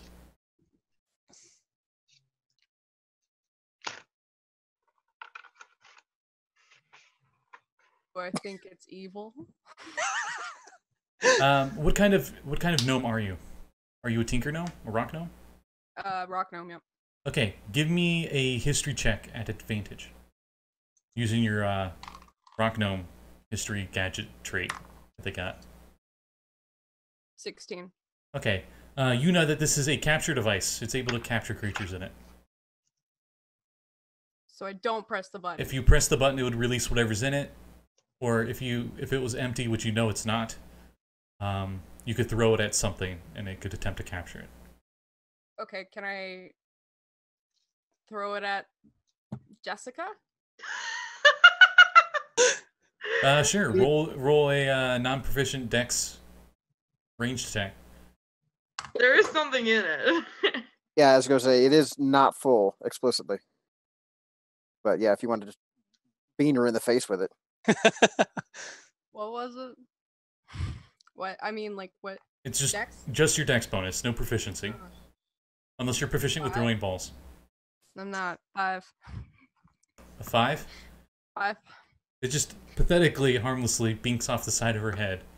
And coincidentally the button hits her head, and it opens up, and red light appears from the inside of it, and Magneto appears. Now, Magneto looks like a tiny baby Triceratops, but it's got like a single horn, and the horn is like made of metal, and it's floating there, like it's magnetically there. And his like little fin thing, I always forget what that's called, like the crown. There he is. Yeah, there he is. I found a dinosaur! He's about twice that size now. He's a big boy now. Yeah. Oh yeah. My son. But he's just like on his back, and he's like, looks confused. No. Sorry, I threw your dinosaur. Looks confused but not harmed. Can't believe you tried to steal my friggin' dinosaur! Verm, your turn. Okay. Good. Verm is going to storm over to Jessica, get right up in her face, and say, "This is mine." And he is going to attack to disarm. Okay, you have advantage. Okay. All right. Well, that's going to be a dirty 20. Okay, she's grappled. I'm not even going to roll that. Okay, so I'm disarming. Oh, disarmed. Yeah, you take it. All right. So he is basically going to reach down with one hand and rip his recaster belt buckle off of her. And as he does so, the armor fades off of her. He slaps it onto his own belt. Bonus action to utilize the caster. So this is the recaster belt buckle, just for reference, everybody. Okay. And then thing. So there's going to be a brilliant flash of red light, and then in his place, there is now this tall drink of water. You two immediately recognize him from the footage you saw a year ago of a bunch of heroes who drove off the evil radicules army from the city. All right. So now we're back in business, and he is going to, with an 18, reach out and attempt to choke her out. Okay. So dual damage. Okay. It's going to be an unarmed strike. As you do that, you realize she actually ripped off her belt and her pants fall down. Amazing. She has on like grandma undies that have like little, they're like white with like red hearts on it. Yeah, he is not a bit concerned about this. Okay. So that's going to be the 18 to hit. Okay. With an unarmed strike. All right. What's your strength bonus? My strength bonus is +4, but I was just going to roll for damage. So dual. Oh, right. Go ahead. Oh, and that's max. So that's going to be 12. Okay, she is definitely unconscious. All right. So he's just going to look really disgusted and basically ragdoll drag her back over to where the dragon is and throw her down on the ground next to the dead dragon. Okay, and on that note, we're out of initiative. Woohoo! You're not sure from where, but you guys hear some like fanfare of some kind. Place that you guys want. I run to Magneto and grab him and hug him and just kiss him. Look, oh my poor baby, she hurt you. He immediately recognizes you and snuggles. Yay! My good boy. And I'm gonna turn to Mumps and be like, "You did awesome, kid." Thank you. Oh God. She's talking to me.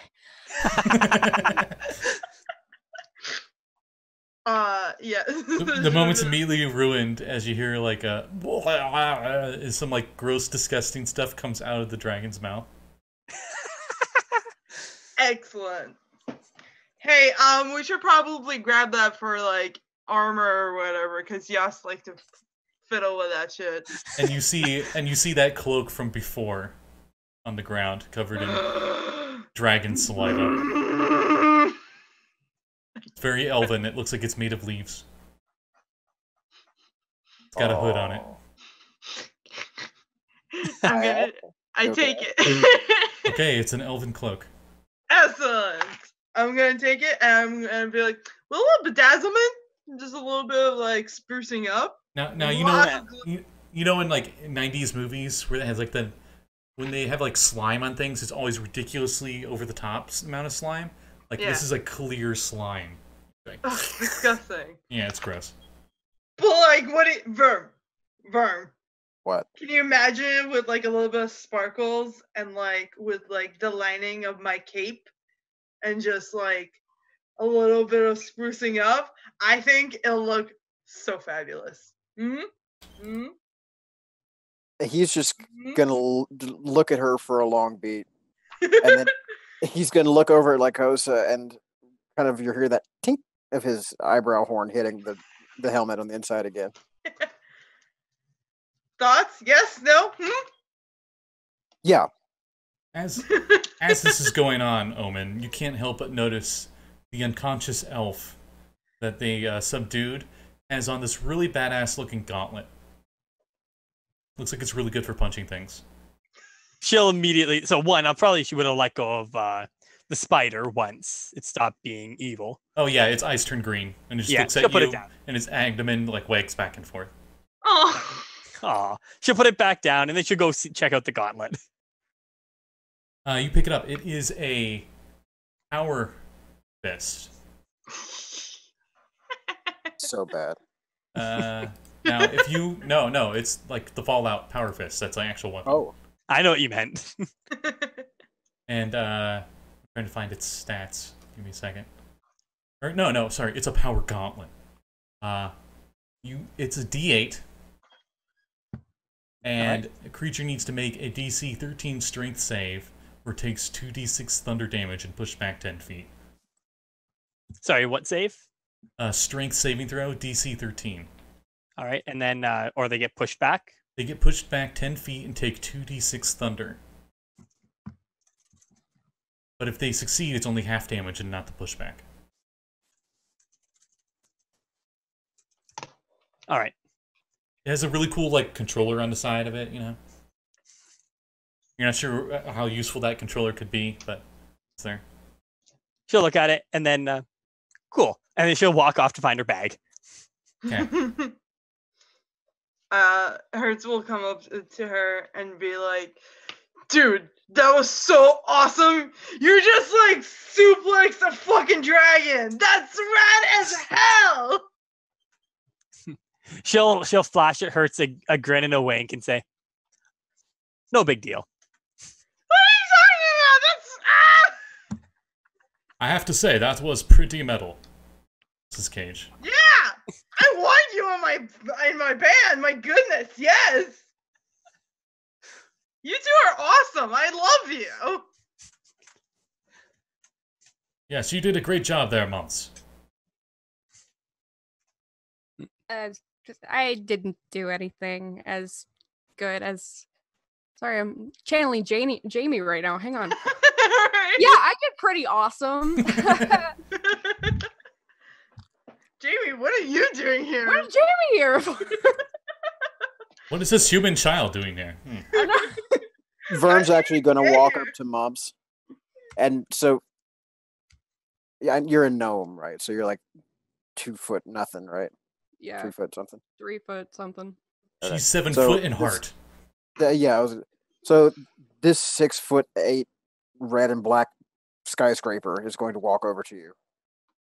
And he'll look down and he's going to reach out with one big old paw and like just give your weasel a head pat. And then he's going to look right at you and say, good work. I was gonna have the combat test after this, but you've definitely proven yourselves. I don't think that'll be necessary. I think that you guys would be wonderful on my team. And Oh, on yeah. my band. That reminds me. Cage, Yes. where the hell are the ass and whatever the hell? He Where did looks the unicorn around, wizard go? and you guys notice that like none of the other contestants are here. Those sons of bitches. Second time they've ghosted you. Listen, we And need people to you hear inspire. you hear fighting outside. Oh, for God's sakes. Verm, just real quick, is going to look over at Omen and say, here, come give me a hand with this. And hold the head. And Verm, with hopefully Omen's assistance. Oh yeah, Omen's coming. Verm is going to basically just stomp kick the horn off of the dead laser. All right, yeah, she'll help. Give me. And tuck it away in the cargo hold. For later. Okay. I was gonna have you roll, but it doesn't matter. You'll keep kicking it until you get it. So you got it. This is the thing. I mean, if it takes like too long, he'll whip out the chain glaive and just saw the shit off. I'll say like you do like the magic 3. You know, it's like 1, 2, 3, and the third one snaps it. Yeah. All right. And Mr. Cage pulls up a floorboard from the stage that you didn't realize it could be pulled up, and he pulls out what looks to be like a cage on the end of a really long iron pole, and he wields it like a maul. So Cage has a cage? And he just like puts it on his shoulder, and he's like, I don't think your test is done just yet, as he looks at the door, the big double door that leads outside. Cheers! Follow me. She'll so Omen's gonna go grab her bag, and it also has a battle axe in it. Yes! She Verm carries that is shit getting out. everywhere. Verm is getting out his chain glaive. The chairs come up and like Hertz gets up on them and she like rides them into battle. Hell yes. Yes. I like to think you just sit like it's a Cleopatra furniture or whatever, you know, you just lay on your side and they just walk in. So you guys get up to the door. Forward, my chairs! Onward! You and Omen and Mr. Cage at the same time, both kicking one of the double doors, kick the doors open, and you see outside the rest of the crew fighting against the Rocket Neo Bandit gang out here. Oh hell no. And it looks like it's like the later half of a winning battle on not the bandit side. And Okay. you see a majestic unicorn centaur with a pink mustache, and on his back is the ninja and the dude in the blue leotard from before. Awesome. And the blue guy in the blue leotard isn't even really doing anything. He's just like, ha, let's go! And like the unitar is doing like everything. And the ninja just like you just see like smoke bombs every once in a while, and some people just randomly die, and then he's like back on the back of the horse, covered in blood. The robot synth guys, they're standing back to back, and you see that they've made like keyboards, and they made them into like a half circle made of hard light, and with both of them back to back connected, it makes like a ring of piano keys, and they're like playing songs, and they're using Synthweaver magic to shoot at stuff with spells like wub blasts and disco balls and crank calling and all of that stuff. And they seem to be doing it with great synergy, where like one will use crank call, and the other one will use a wub blast as a reaction to the crank call, you know, stuff like that. I'm gonna signal Lycosa to go grab and drag Jessica's ragdoll over here, and walking out with it. Basically, I'm gonna hold her, like scruff her lifeless form. Well, not lifeless, but inert form. I'm gonna be walking out with her body kind of held up like this, and he's going to give one of his trademark roars and try and get everybody's attention. Okay, you definitely get everybody's attention. The Rocket Clan is rotted. Surrender now or die. You see that, and like everybody stopped, and there's just like the silence, and all of a sudden you hear like a Wilhelm scream, and the ninja stabbed some guy in the back.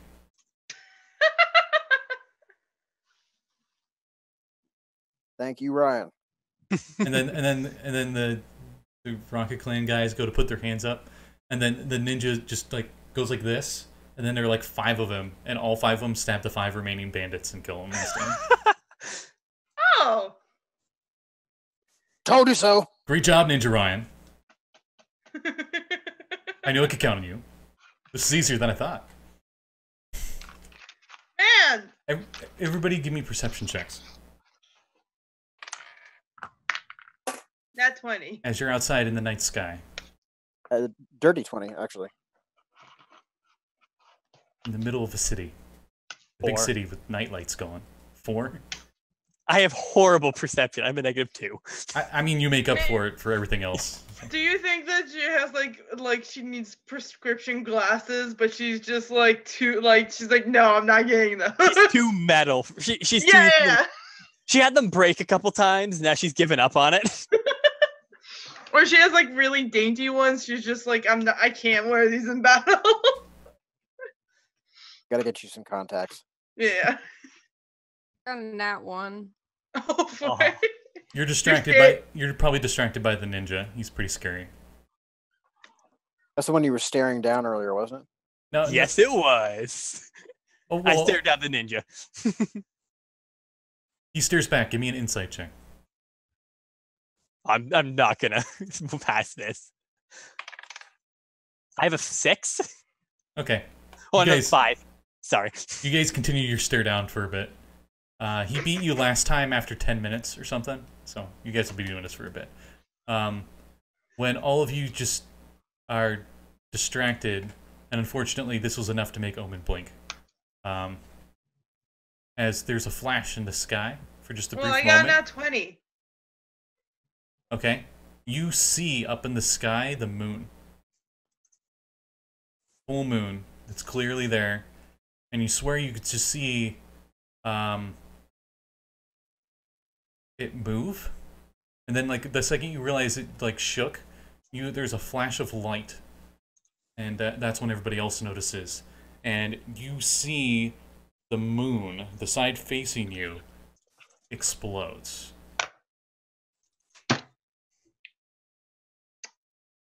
Yas is gonna be so pissed at us.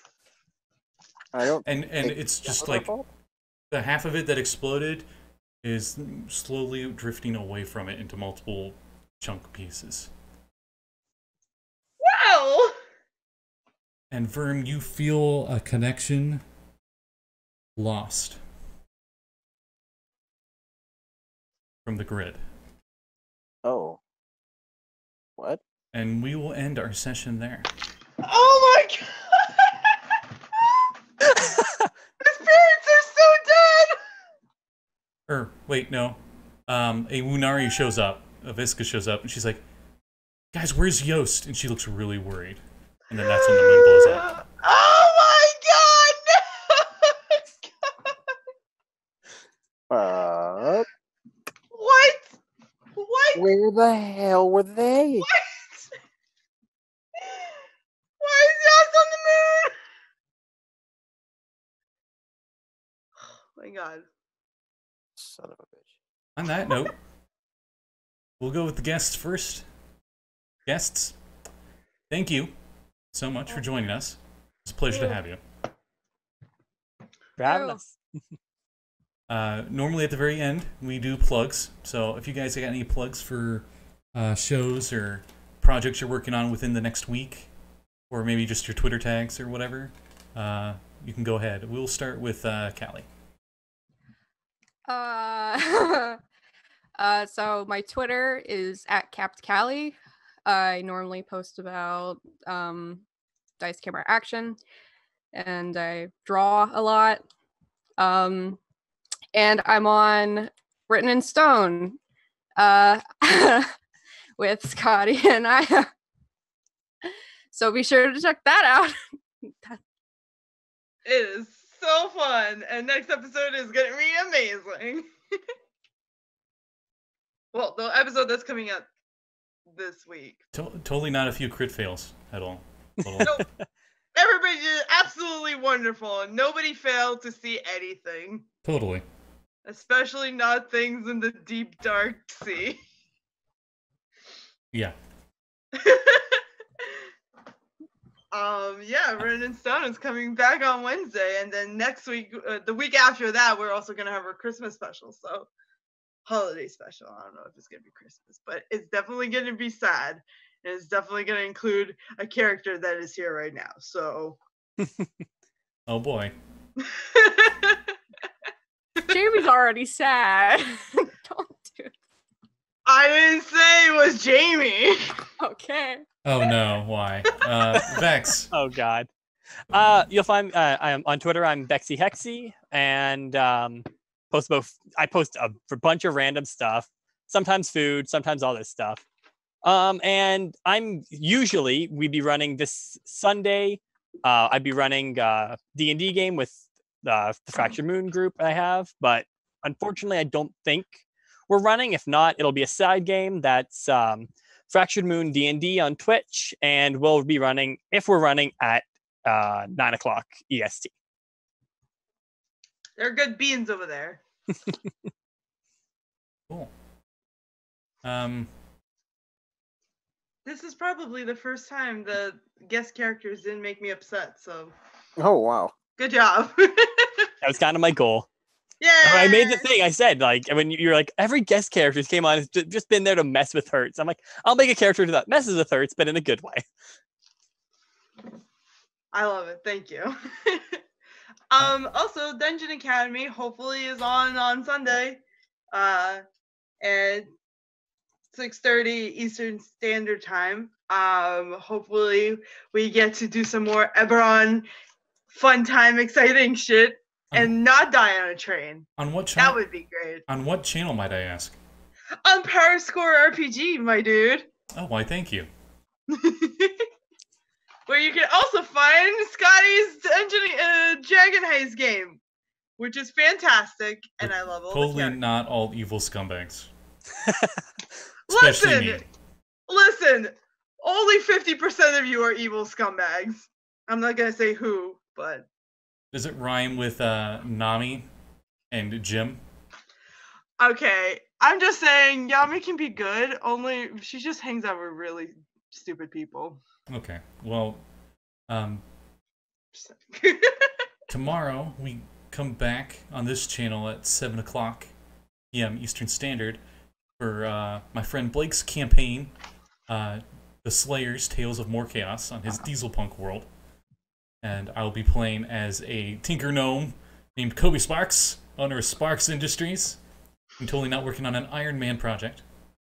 And Definitely Jesse- not sad about his friend dying. Jesse's totally not playing a super badass tiefling warlock. X-Blade warlock?